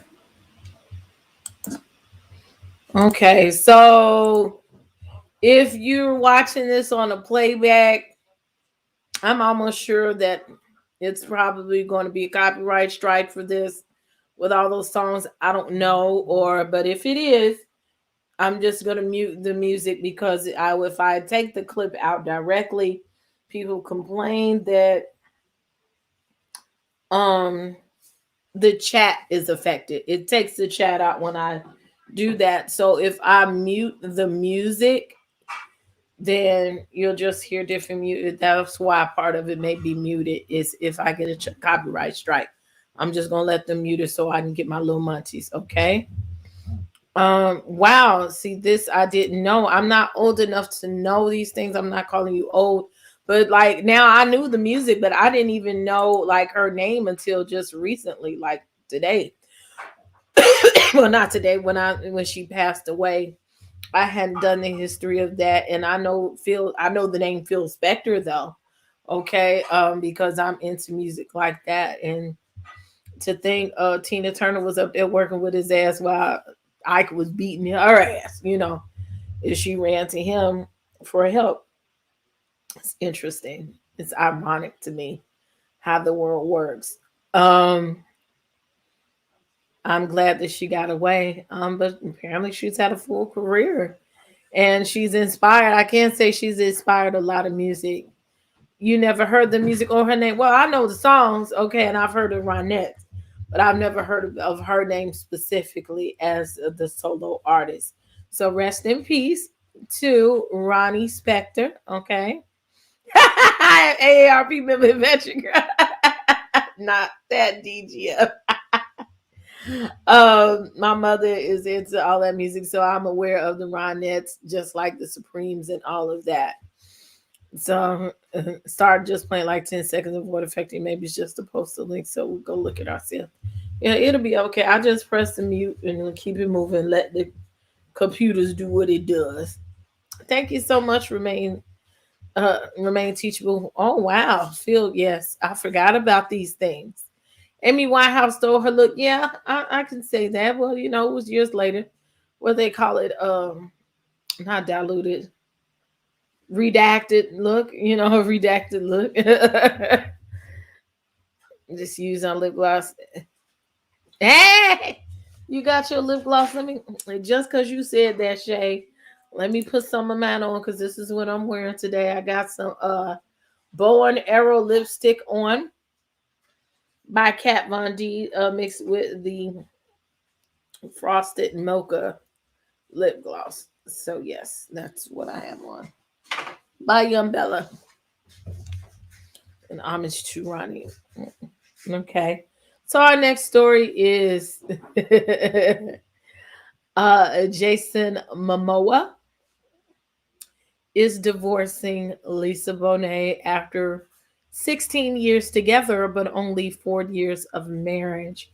So this story is another one of those risky ones I got to put up. So I had to look for who to put this up with, but I think I found the right one so I wouldn't get in too much trouble. But this is brought to you by Entertainment Tonight. I'm going to see if I get flagged with some of these, but I usually get it fixed within 24 hours. So here we go. Lisa Bonet have called it quits after being together for 16 years. The Aquaman star took to Instagram to announce the news of their separation on Wednesday. Writing, quote, "We have all felt the squeeze and changes of these transformational times. A revolution is unfolding, and our family is of no exception, feeling and growing from the seismic shifts occurring. And so, we share our family news that we are parting ways in marriage." He goes on to say, quote, "We share this not because we think it's newsworthy, but so that as we go about our lives, we may do so with dignity and honesty. The love between us carries on, evolving in ways it wishes to be known and lived. We free each other to be who we are learning to become." Jason added that, quote, "Our devotion unwavering to the sacred life in our children, teaching our children what's possible, living the prayer, may love prevail. J&L." It's beautiful to go through so many different challenges in our lives and have a partner that loves you through all of it. So the two actors have been together since 2005, but the pair officially tied the knot in October of 2017. They share 2 children together, daughter Lola, who's 14, and son Nakoa Wolf, who's 13. Jason is also the stepfather to actress Zoe Kravitz, Lisa Bonet's daughter, with ex-husband Lenny Kravitz. When it comes to being a father, in August, during the promotion of his film Sweet Girl, Jason opened up to ET about his desire to protect his daughter Lola and son Nakoa Wolf from the spotlight. Speaking of you and your lovely wife, some incredible acting genes. Could you put them in one of your movies one day? Would you see them acting? Man, one of them wants to do it. I'm not a fan, and I don't want them to. But I don't know. I'll try my damnedest to keep them out of it. Really? But don't you love it? I love storytelling. I love action filmmaking. So I mean, I like directing and filmmaking. But I want them to go for other things. I mean, I want them to go for other things, and if they want to, maybe. But I don't want them to get into acting. It's very hard. It's very hard. It's very hard on people, and you know, I don't want them to have that kind of pressure. I'm tough enough to handle it, but I wouldn't want to put someone I love into that.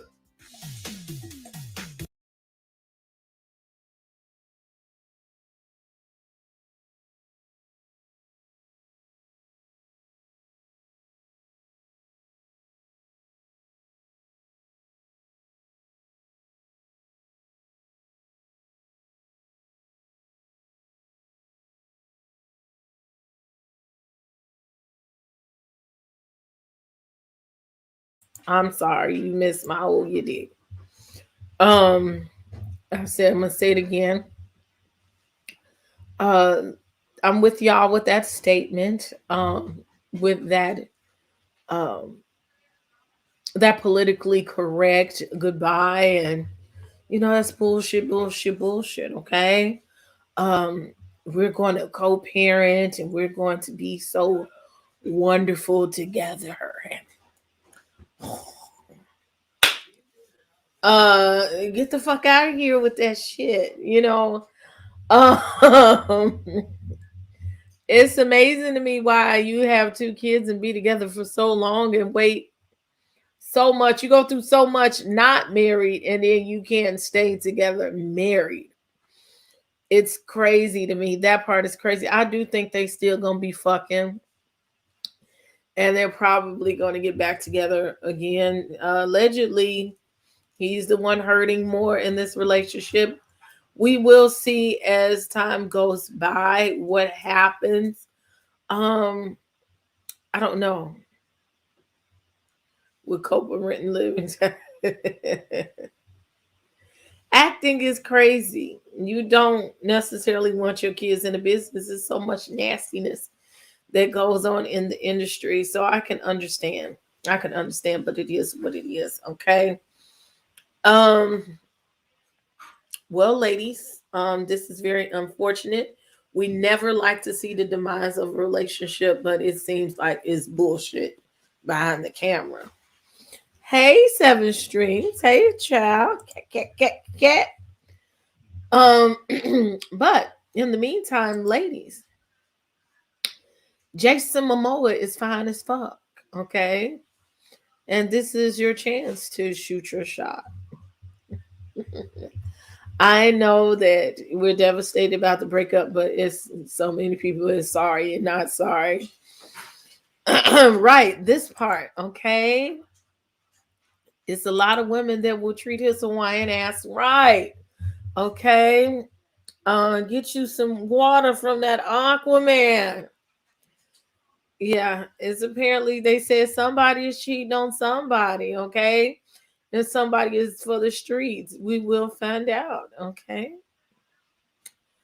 Targaryen. Oh, okay. Robin said no, thank you. She don't like the Aquaman, okay? He grew away from the older lady. Okay, he might want to get him some younger twat, okay?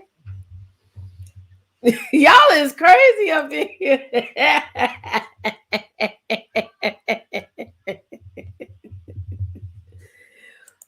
Whoo, child. Yes, they saying that he might be a little bit crazy, but look at him. You got to give up something. Man, child.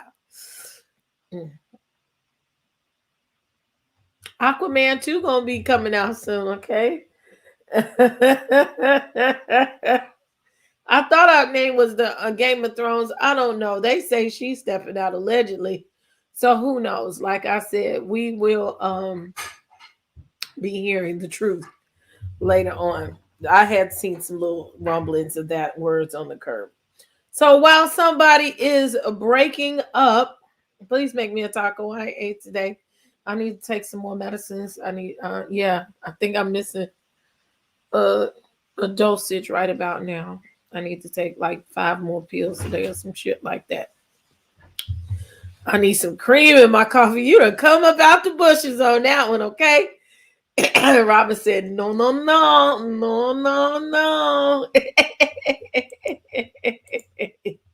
That's not her cup of tea. But we have found love in a hopeless place. I really need to find this Instagram thing so y'all can see the full engagement, but today we have engagement with MGK and Megan Fox are getting together forever, and they is getting married. Brought to you by the Today Show. Next up. Sure you read about this. Oh, yeah. Saw the picture. Megan Fox, Machine Gun Kelly, the Hollywood couple are officially engaged. On Wednesday, Megan posting this video from inside the big proposal, sharing in the caption that Machine Gun Kelly popped the question underneath a banyan tree that holds some sentimental value in their relationship. Megan writing in the caption, and just as in every lifetime before this one, and as in every lifetime that will follow it, I said, wow, yes. Machine Gun Kelly sharing a look at not one on that ring, but two unique diamonds. Well, one's a diamond, actually. The other one's an emerald, I believe. They're birthstones being held by this sort of thorn. Was the idea of them coming together, making beautiful. He designed the whole thing. It was very cool. So congratulations to Machine Gun Kelly and Megan Fox. You do know these people. You know Megan Fox. You may not know her by her name, but if you've ever watched the Transformers movies 1 through 3, that was Megan Fox, or at least 1 and 2, whatever, before she got fired and they start getting the other one. Watch, he start looking clean cut. Yeah, that's another thing. MGK look like he don't take baths every day either. He makes some good songs from time to time. Megan Fox is the ex-wife of Brian Austin Green, and they have children together. And so now I don't have to worry about the Today Show. They haven't flagged me yet because it's news. I do like them together, I guess. If he treats her well and don't beat her upside the head and she ain't mistreating him, then go ahead. Y'all know MGK. He had one song, but it was way back in the day. I have to get it. So now he's making more rock songs. But Machine Gun Kelly has a track. I have to look it up that everybody has heard before, because he was on like the real rap song. Okay.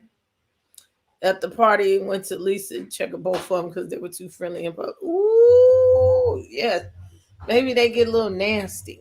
Black Diamond said, "I don't know them either." Unkempt, bohemian, dirty look. Yeah, I hate to be around people that look like they stink. He just looked like he stank. I don't know. And Megan Fox is really cute. Well, at least she used to be. Now she done had all that extra plastic surgery done on her, and I'm just like, child. Drinking up when I didn't know that was them. I thought that was somebody else. I didn't look into that. That's kind of fucked up. I'm not gonna say that.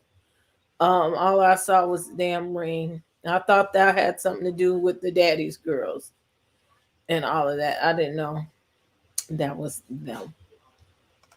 Let me refresh this and mute this. Police department. This next story I want to talk about.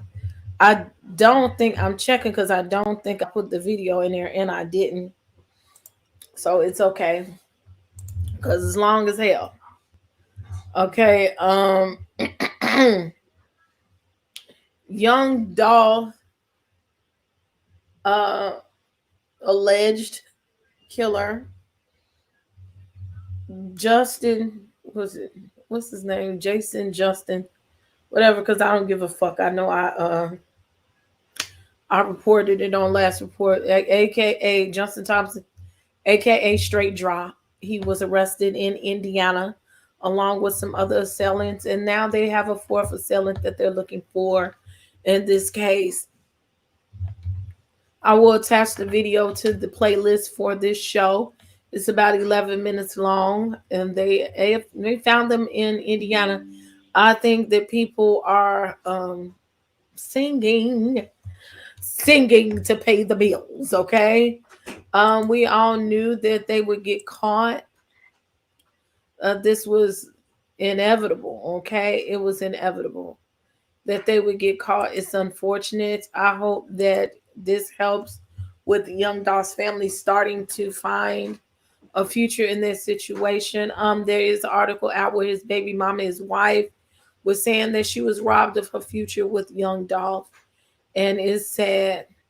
Yeah, there we go. He was signed a bad boy, and had a song with Waka Flocka. Yes, he was with the black folks some years ago. MGK, y'all seen him before, okay? They got them all and happy to know it. But this is just the beginning of this is just the beginning of a long process. Let's see, career. Well, let me put MGK and let's put Bad Boy. Wow Boy was his first song.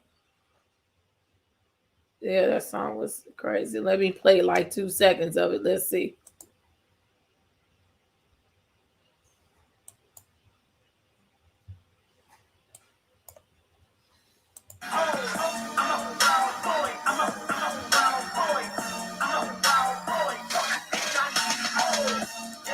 Okay, that's all you get before we go. Wow Boy, before we get copyright strike and all that on Machine Gun Kelly, man, fuck it. But anyway, yeah, years ago, we don't fuck with the ones with us. Get on their way once they made a name like Pink. Yes, yes. Well, what Pink said, she was doing music that she really, all of it, she didn't have a heart into anyway. So I don't know. I still like Pink. So yeah, he was in the black community long ago. Justin Johnson, yeah, aka Straight Drop, looked like he was scared. Of course, he's trash as fuck. Yeah, he was put up to it, and he's stupid. You gave away your future trying to get on top. It wasn't necessary. The Savins just don't think they got nerve to run. Like it was a senseless killing. It was stupid. I don't do him still. Woo. So yeah, as stuff unfolds about the Young Dolph case, I'll continue to put it out. And we are done with entertainment news. I don't really have any more videos per se. I know what I'm finna do. About what we're going to talk about, but now it's time to go to. Let me just put it on up there. Well, I can still sing a little bit. I feel my voice going, so I'm gonna try to hurry up and get done with this. And we're making good time. And I have put extra stories in. We're gonna go to YouTube news, okay? So I hope as we go to YouTube news, and my nose is itching, I feel like I gotta sneeze, okay? There's another. I guess people over Danny Robinson channel now. That's great. We have some different stories. I have to sneeze, so that's why I'm doing that. I'm stalling, and I'm gonna get off the camera so I can sneeze. I feel it coming, like the weekend. Oh yeah, Robin. They are on the docket. We're gonna have a little quick talk to. Hey, protect my energy. Okay, thank you. Yes, y'all, please press the like button. I thought I had to see. Maybe my nose is just itching. The booger need to come out or something. I know my chest is getting heavy. I'm probably gonna have to have a treatment of some sort real soon. So hurry up with this. It's time to take some more medicine or something like that. I have a super sticker. I ain't even see it. Oh well, let me go back over here. Thank you for the super sticker, Star BK. Thank you. Look, I don't have to clap no more. Thank you very much for your support in the building. Yes, ma'am. That was awful to see and feel. And I didn't get a chance to watch all of it. I was in and out the room. But I know what's going on because I have talked directly to Jolene about that situation. But we're going to hold off on that because that's not what we're doing right now. My first story is okay, yeah. We're going to talk about some good old Tasha K. Okay. We're going to talk about some Tasha K. I should have uploaded the picture. into this one, but I didn't. So it is what it is. Y'all know what Tasha K looks and feels like, sounds like. I hope by now that you have liked the video, okay, and put some good old likes in the video, okay. Help us get up in these algorithms. I thank for y'all who's hung in with me, sick and all, okay, and showed your support. Thank you for your super chats, your cash apps, your Venmos, PayPal's, all that good stuff. So to the right of me, you are watching Tasha K. Of course, I am not going to put the sound on it because I really don't want to deal with talking to her about no copyright strikes, okay? Now we have a two-part story. If it's a cute sneeze, stay on. I never can tell. Shouts out to Tasha K. We're doing two stories on her. This story is a video that is on her. See, I didn't get today's story about the. Yeah, I'm trying to. It's coming out. I got some room temper water right here. So let me take a little sip. Thank you, Shay. Are y'all really? Thank y'all so much. Let's keep up the good work. Yes, ma'am. Yes, ma'am. Off to a good start. I haven't watched today's proceedings or whatever with the court. Thank you. Yeah, I'm going to. I guess this is just not hot enough. She brought me some warm water. It's just not hot enough. But the young man is about to help me with the treatment as soon as I get off of here, too. I'm gonna go do some stuff. I'm gonna take my my antibiotics.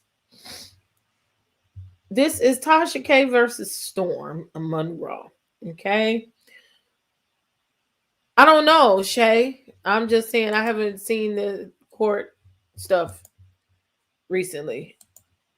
I'm trying to keep up, and I gotta find the Instagram page. What's his name, Mr. Bisson, or something like that. I'll find it in a second, and I'll share what they said about that story. Okay, I don't forget what the man's name is, but I'll find it in 1 second.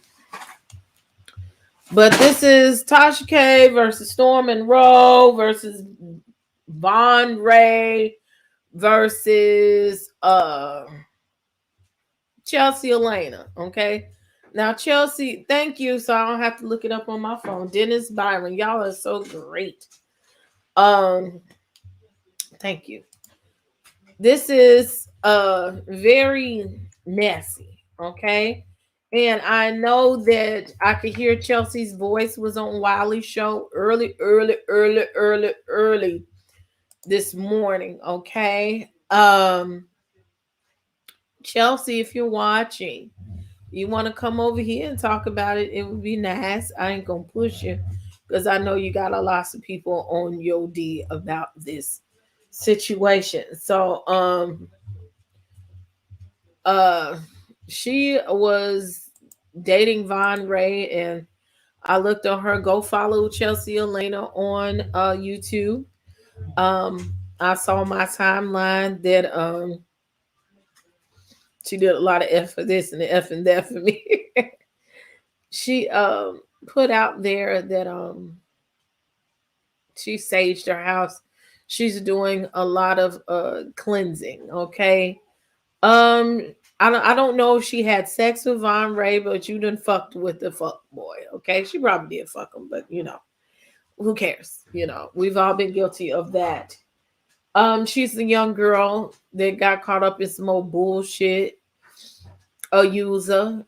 This video that you're watching, go watch it on the Wino podcast, and it is Tasha K telling all the tea about the situation from her point of view and everything that she knew. Okay. And at this point that it has become an issue between Storm Monroe and Tasha K.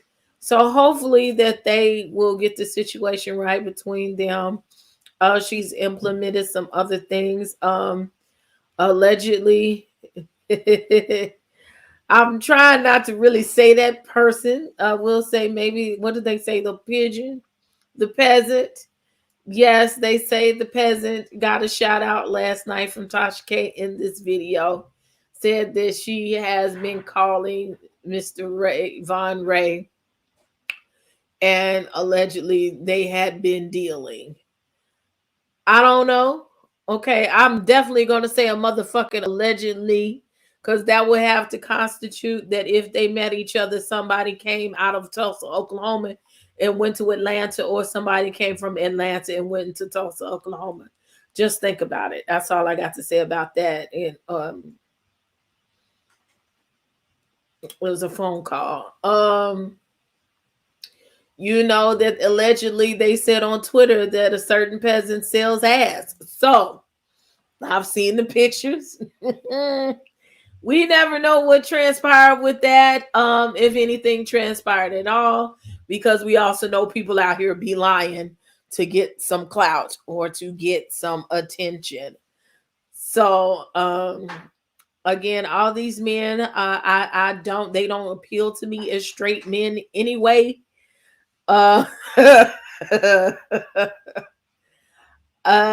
to each his own. So now allegedly they dealing, and this person is dealing, and everybody's dealing and going both ways and having triangles. I don't know about family reunions, but whatever it is, it's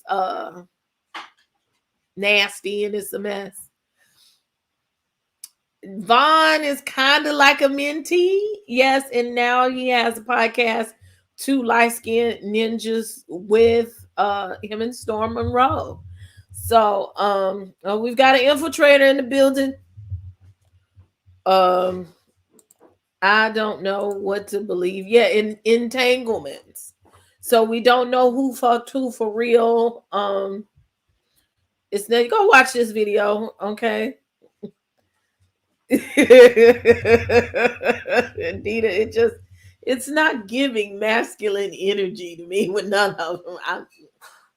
It's not giving what needs to be gave, okay? It's just not. They dropped that podcast, No More Light Skins. I bet you they did. After all this, and on this video, Tasha came with the drag called Von Ray Homeless, okay? And all that stuff. So I just was giving the backstory on that. I didn't go deep into it, okay? I know it's like 50 channels is doing this story. I just put it out there, and y'all can go from there. It's giving grown man eating a lollipop out in public. Child. Thank you, DGF.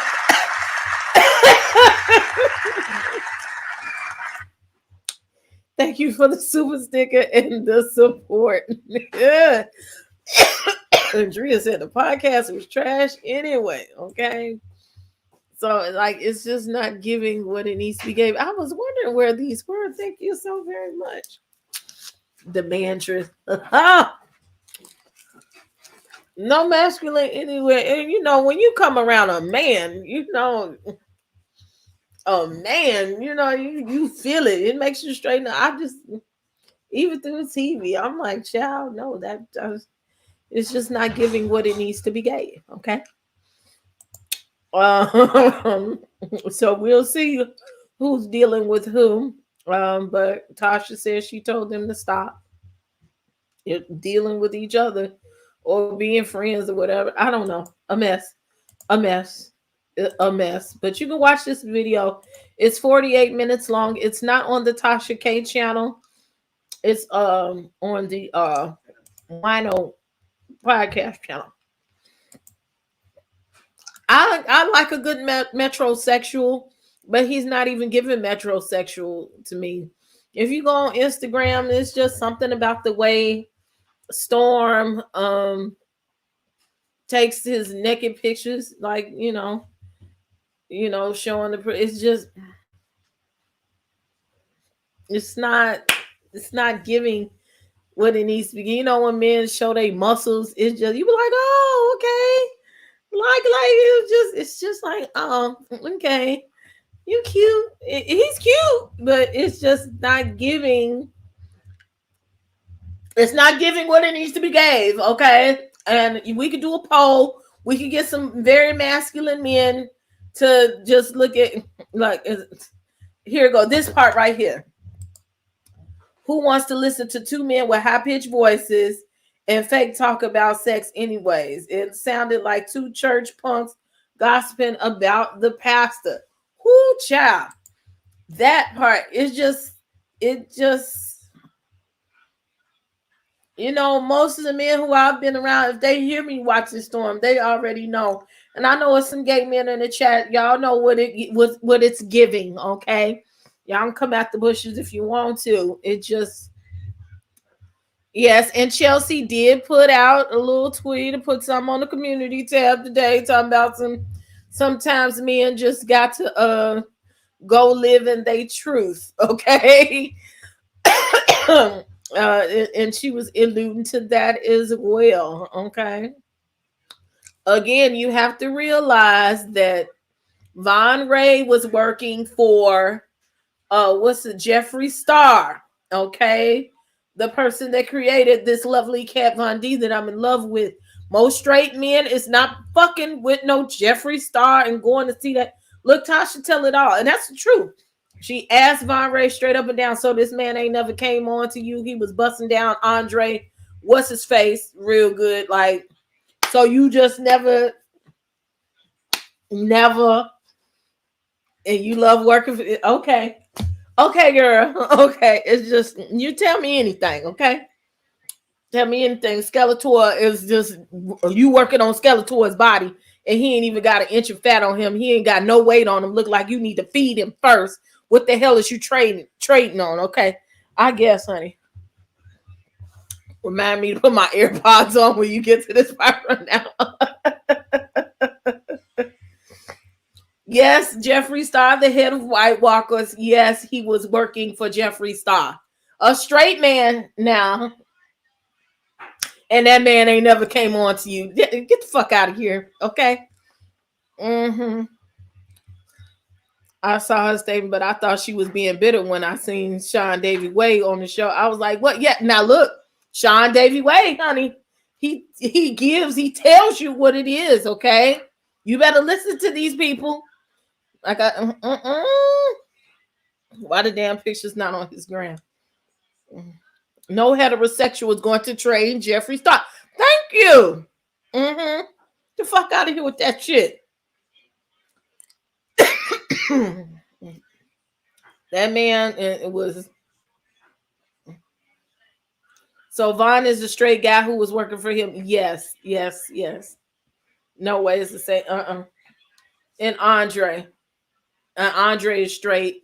Remember that scandal came out a year ago, and he had the baby, and they was talking about these so-called straight men busting down on the down low with these men, and then going back to black women.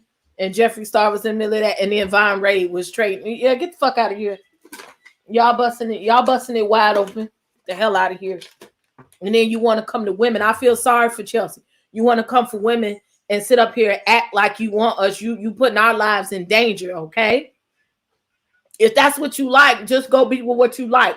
You ain't got to mistreat no woman and use a woman in the wrong way. I hope you get whatever is coming to you for fucking with that lady like that. That girl, I'm glad she found out sooner than later, okay? Sooner than later.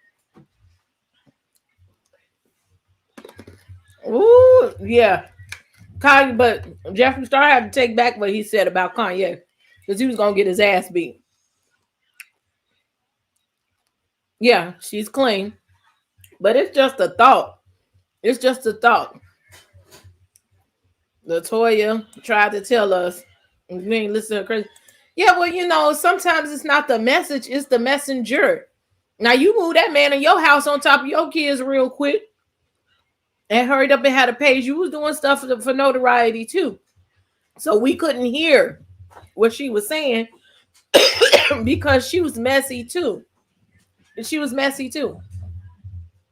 Chelsea should have seen Vaughn from jump. Maybe she just needed a good bust down, okay? Maybe Chelsea just needed her back blown out. And, you're trying to help a brother out that ain't worth helping. And that's what happened. So our next Tasha K story is this damn lawsuit she got going on here. Or you call Tasha and Tasha told her Vaughn is gay. Yeah, but you know, not Flame Monroe, Storm Monroe. But Tasha, look, we gotta know she got enough stories going on with her now. You can't say that someone's gay if they're not saying that they're gay. Okay? That's the trick to that. So let me find one of these. Oh, I didn't know it was a whole bunch of videos. Let me see what's here. I can show y'all a video. I don't want to show y'all no damn TMZ. I was just gonna read it. Cause see, I didn't want to go on nobody else's page. Everybody else has a page. Let's go to newhotandhiphop.com. Well, I can go to Billboard. That's pretty good. Let's go here. Let me copy. We can share this video. Okay, Tasha, we'll talk to you later. Let's talk to Tasha. Okay, this story with the reach, it's the reach for me, okay? Cardi B alleges that she is suicidal. Suicidal based on what Tasha K said about her on the show. It's the reach for me, okay? It's a bit much. I know that this girl needs to win the case, but some stuff I can't get with the. This is hilarious, okay? Let's watch a little video.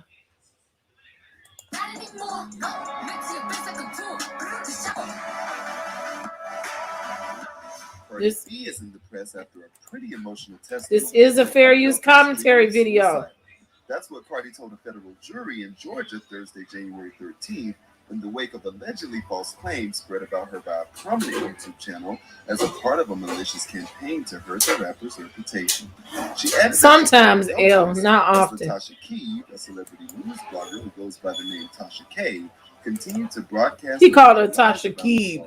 To Keeb's nearly 1 million YouTube followers. Keeb. The rapper said she had also developed fatigue, anxiety, weight loss, and migraines. She told the jury only an evil person could do that. Was the weight loss because she lost weight or because she had surgery during that time? I'm just saying. This was the fourth day of the trial, in which Cardi flatly denied she has herpes, one of the main claims made by the blogger. For more on the story, hit Billboard.com. Bringing it down from New Orleans, I'm Tetris Kelly for Billboard News. Okay, let's read, shall we? Do the best I can real quick.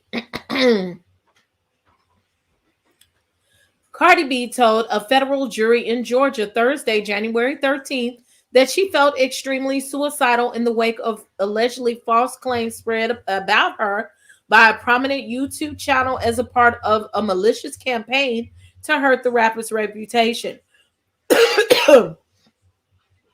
Taking the witness stand during the fourth day of trial against YouTuber Latasha Keeby, the WAP artist offered emotional testimony to her own attorneys about the toll taken by the blogger's allegedly defamatory post, which included claims that the star had herpes and another about the shocking incident with a beer bottle. I felt extremely suicidal, Cardi B said, adding that she felt helpless as Keeby, a celebrity news blogger who goes by the name Tasha K, continued to broadcast alleged lies about the star to Keeby's nearly 1 million YouTube followers.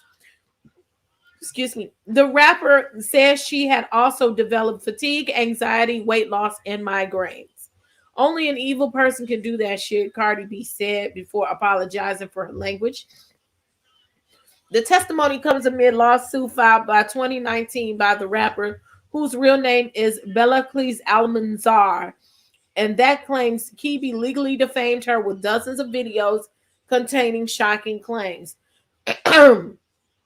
One video cited at the lawsuit includes a statement that Cardi B fucked herself with beer bottles on fucking stripper stages. The jury trial kicked off on Monday in an Atlanta federal courthouse and is expected to run on to next week. Early in the trial, Kibi was questioned by Cardi B's attorneys, during which she repeatedly offered bombshell admissions. According to the report by Law 360, Kibi told jurors that she knowingly published lies about the rapper to generate money for her business. That's potentially cruel testimony because a celebrity such as Cardi B can win such a lawsuit only if she can show that Kibi either lied intentionally or recklessly disregarded the truth. In her own testimony on Thursday, Cardi told jurors how Kibi's statements had harmed her. She said she never felt suicidal before, despite well-publicized difficulties early in life with poverty, homelessness, and physical abuse, but that Kibi's claims that have been deeply hurtful. She said that she struggled to be intimate with her husband, rapper Offset, and eventually decided to see a therapist as a result of the videos. One of the primary claims in the lawsuit is that Kibi's video spread false rumors that Cardi B had contracted sexually transmitted diseases, including herpes. Some posts cited that the case referred to Cardi B as Herpes B. During her testimony, the artist flatly denies she has herpes. She also recounted the specific harm caused by those claims. At one point, she described a particularly painful incident in which she posted photos to social media of herself kissing daughter Culture on the lips. And she said the users then commented with questions about whether it was appropriate for her to do so, given the whole herpes rumor. The trial will continue until Thursday afternoon, potentially with more testimony from Cardi B before adjourning until Tuesday, January 18th.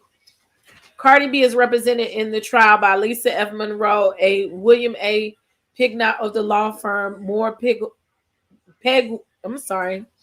Pegwing-Knott LLC,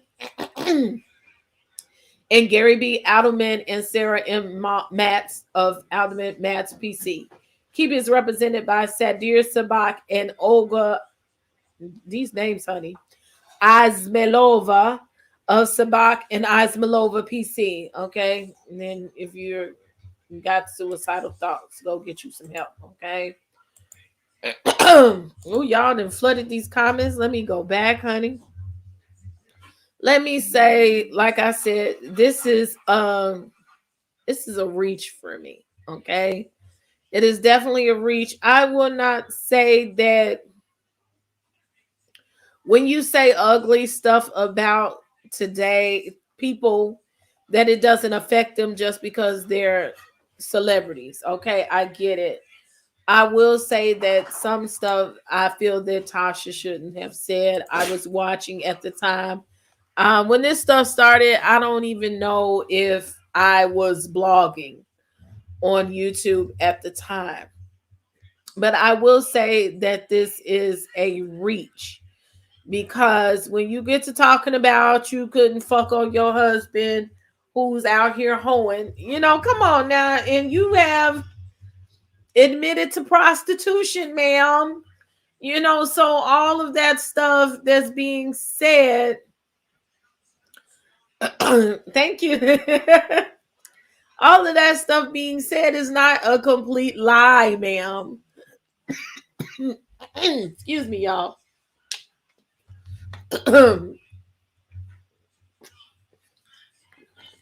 But I will say, okay, as a blogger, especially when I was coming from that channel over there, you need to be careful what you say about people. And if you go past a certain line, and I do think she might have crossed the line a little bit, you have to have proof when you say, which is a violation of somebody's HIPAA laws. When you say somebody has an STI, STD, those things like that. There are lines crossed on each one. Oh, okay. I'm sorry. I mean, I like a lot of things that Tasha does. You know, I've developed some of my persona and my brand based on watching the growth of Tasha K. But some of those things, I won't go that far. I will never go that far in saying certain things about people. And so this is an unfortunate repercussion of salaciousness, and she's going to really have to prove her case. Listening to what I just said, then also Cardi has to make sure that they prove their case without a doubt that Tasha K was just saying some shit on purpose. Excuse me, just to say it. Yes, HIPAA is related to healthcare, but whatever is going on in your health is your private business, and it's a violation. How would she know that her case she had herpes unless someone violated her HIPAA laws? Okay, her HIPAA privacy, or she said out in the open, "I have herpes." Cardi has never said that, so I know that she has admitted to some things, okay, and some things she hasn't, but that was over the line. That was over the line. I think she kind of got caught up in the situation, in that hype between Nicki Minaj and Cardi B and Jason Lee and all that. It's unfortunate.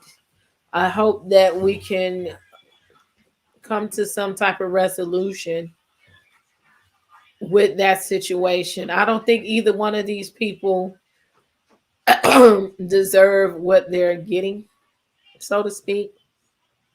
Cardi did not deserve that. But I think that we can hear background. I don't know. Is it whoever playing the phone or something? My people can hear y'all. Thank you. Let me see if I can turn this down a little bit. Is y'all listening to me? Young man, production assistant, one of y'all TVs is too loud or whatever. They said they could hear it. One of y'all playing y'all phones or something too loud, they could hear it.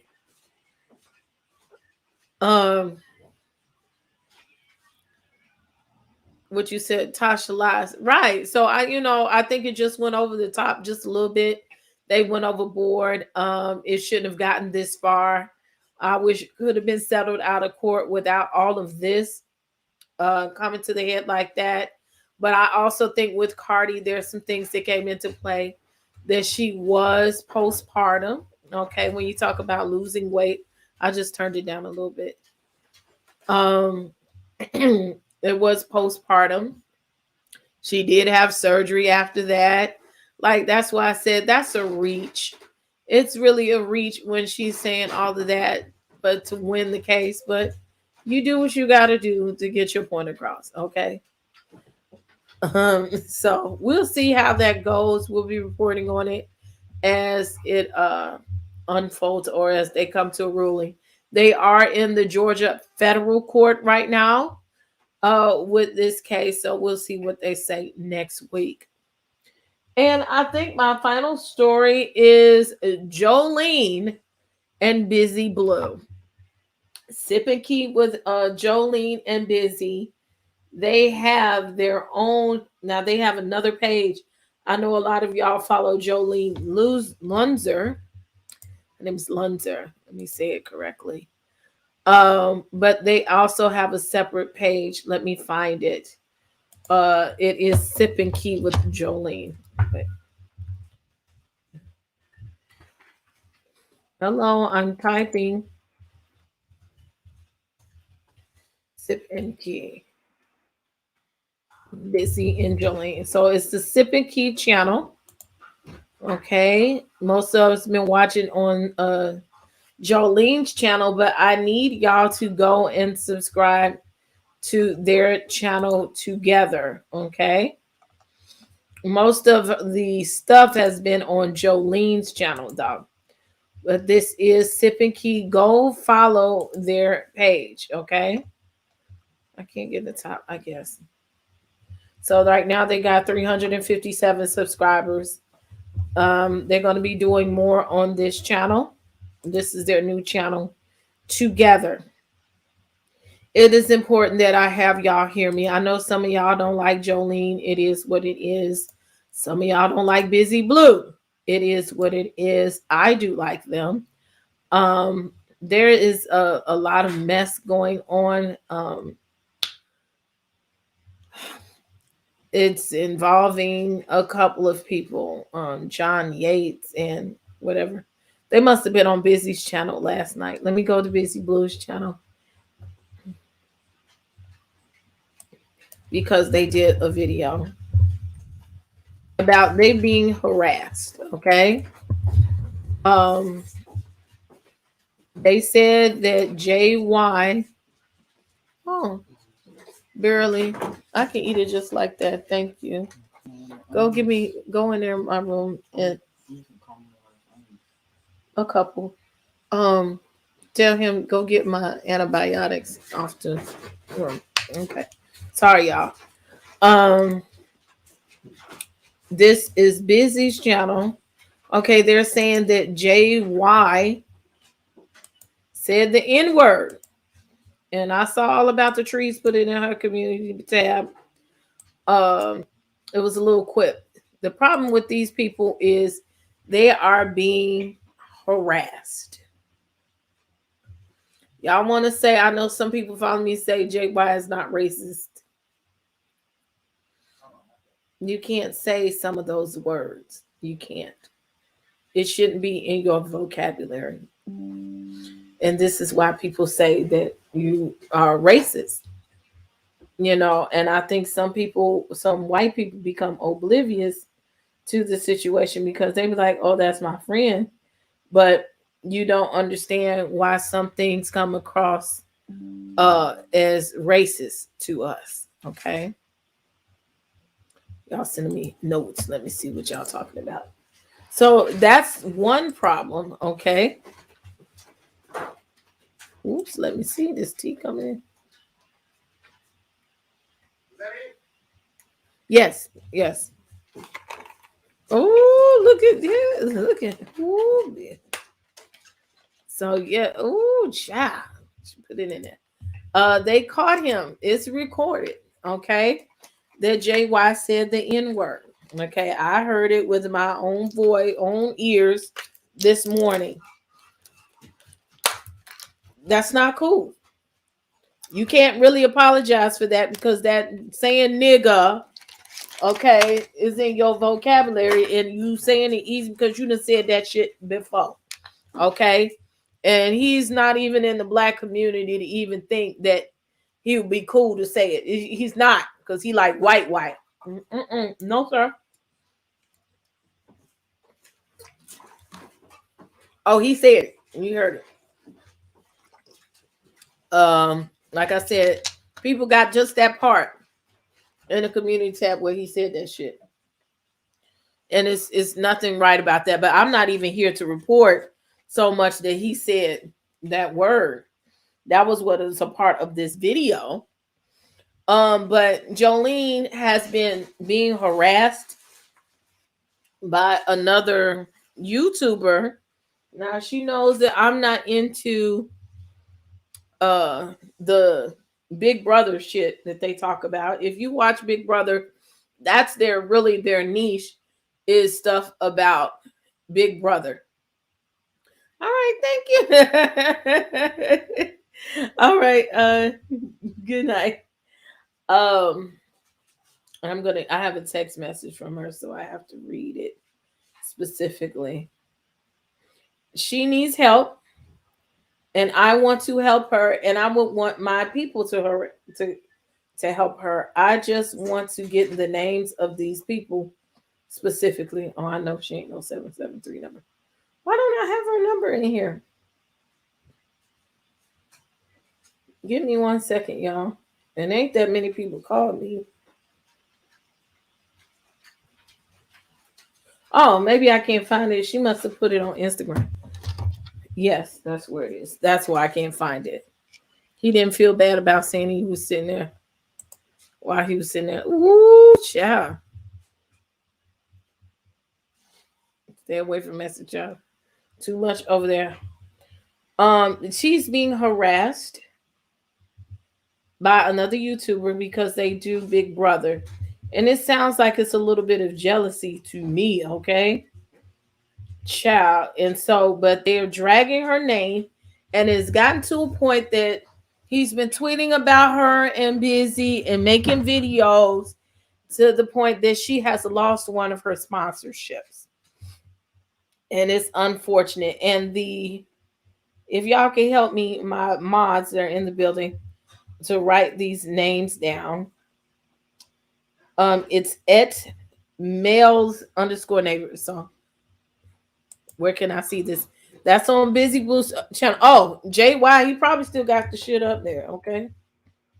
If y'all want to write it in the chat, I'm not seeing that person's name in my chat. That's the same channel where we saw that lady uncover herself from that channel over there.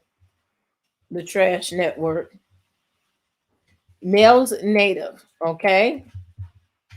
Males Native is going to be in this video. You're going to see his funny looking ass somewhere in this video. He has been harassing Jolene and Busy to the point that he has caused her to lose her sponsorship. This dude right here with Treetopia. I might get change.org going. If you do have Instagram or you have Twitter, please add these two things. Treetopia, especially in Males Native, he told them that Jolene says racist things, okay? And he's kicking it with JY. Says that she's a racist and that she said racist things. And he's working with some other bloggers to try to get her taken down. But they have been successful at getting her sponsorship taken just because they said she was racist. And, she feels really bad. You know that she has a Latino husband. And you've heard the things that this man, if you watch, there's a couple of videos over there on her channel where she plays all of these videos that this man has made on her and calls her names and does racial slurs against her and her husband. Okay. And wants to use the racism card on her because she is a white woman. It's not right. And I let her know that she didn't understand how it was so easy for them to pull the racism card. And I let her know with the days and times of BLM and everything, no company wants to even be thought of dealing with a racist. And I believe that if we band together to help her, that we can help with this situation, and he will be made to be known that he is in fact a racist with his dirty looking ass. Okay. And the truth will come out. So if you want to take the time to help her, please do. This is affecting her a lot. The fact this man calls Busy nigger lovers and all this kind of stuff, it's bogus. This is the same question that she has, Drea. Okay. So this is why we have to, I'm gonna make a little video and put it on my Instagram and tweet it as well. I don't know. Some people don't like Jolene just off the strength that she's white. They don't even give her a chance, She spoke to me. She don't feel like, why does she have to be penalized based on what two people said or whatever? So if they didn't do the research, they just went with it. Yeah, I think it's jealousy. Yes, it's definitely. He is wicked. He's doing vicious things. It's bullying. It's bullying. Drea, I do agree with you with that. And the thing is, I think I've seen him with white women, okay? And that's the funny thing about that. And Jolene has been advocating for black people, black women, advocating for black people on the show. I don't have no problems with her. And so if we can help somebody, let's please be a help for somebody. Just take a second out your day, let's tweet, let's call, let's get them to give her back her sponsorship. Okay. So she has sent me all of that information. Again, it's Treetopia. And she says it's another two content creators, Kamisha Review and Metro D. So apparently all them people roll together and they're ganging up on them like that. I don't know any of these people. I'm down to help. Thank you so much, Dita. Thank you so much. I'll let her know that we would talk about it on the show. And they have a couple of videos on her channel and Busy Blue's channel if you want to do the research on what's going on. Treetopia. I'm going to put it in the chat again. Okay, Treetopia. And you can at them. Treetopia is the Christmas tree that you see behind Busy Blue. Okay, you can go on her Instagram and see her making all kind of Christmas trees. She made Christmas trees, Valentine's Day trees. She made a Halloween tree. She been sending Christmas trees to people. Okay, let her know that we didn't even know who the fuck they was until Jolene let us know. Okay, I know I didn't. And so she kind of got into me like, I want some more trees, a pink tree. They got a pretty pink tree. I will not buy if they're doing this kind of stuff. Okay. So that tree back there, she sent him that tree. So she does expose Treetopia to Black people. So this is really, really sad, that this has to come to that. I believe, again, it's food out here for all of us. We don't have to dog one another in order to get ahead. Okay. She know he was using the N-word too. Okay. Because that's her friend. Okay. He been using that word. That ain't, like I said, ain't the first time he used that word. Okay. You got greased up. You got greased up. Get your ass away from my plate. Go on over there. And you got drool on your face. Go on now. You and me will fall out today. So yes, it's kind of fucked up. So if we can do that, then let's do that. Everybody can eat. This is not a competition. It's billions of people on YouTube. Billions. And they have a niche that's even smaller. So I'm sure it's a lot of people will watch. So y'all see Busy over there acting a fool. So yes, please go support Busy and Jolene in this situation. Baby trying to take your food. He walked away. He don't want to be limping back. So that's all I have to say. I need to go get medicated and eating something and things and see what we're going to go about our day. And I might try to do some more work today. Depends on how I feel. But that is the 50-50 news. I gave you a bit longer episode today because I missed you on Wednesday. I thank everybody for coming. Okay, I thank you for the benevolence that y'all have shown me today. I thank you for the super chats and all of the support. Any future cash apps in the House of the Princess. Okay, if you got paid today, you got a couple extra dollars, send them my way. Okay. I thank all of y'all for the likes. Please like if you haven't liked the video. If you're watching on replay, please like and subscribe. Don't be lazy. Press the subscribe button, okay? We're trying to get to 10,000. We got a long way to go, okay? But we at least over halfway. So I believe God can do it, okay? I'm working hard. I'm working thick. I'm coming here for you, okay? So I'm going to do some work over the weekend.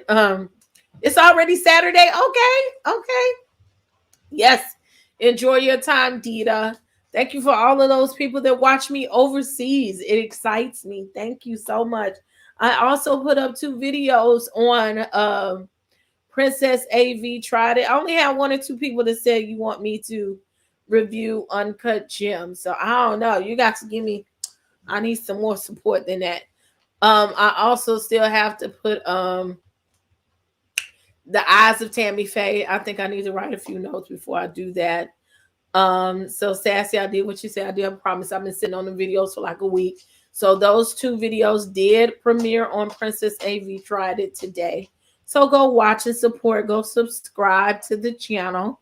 Okay, I'm going to work on some more content for that channel this weekend as well. So I'm doing double duty. I'm trying to catch up and I'm trying to get better. So thank y'all for bearing with me, for checking up on me, and for praying for me. And I appreciate it so much. I want you guys to have a great weekend and have a great evening. Love on each other. Do something positive, okay? And go walk children out in nature.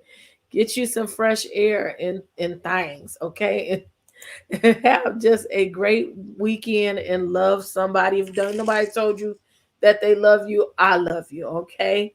So thank you, and thank you for the compliments and thanks. Oh, here go Cup's gonna fall out the bushes on the way now. Yes, pray. So thank y'all so much, and y'all have a great evening. Okay, bye bye.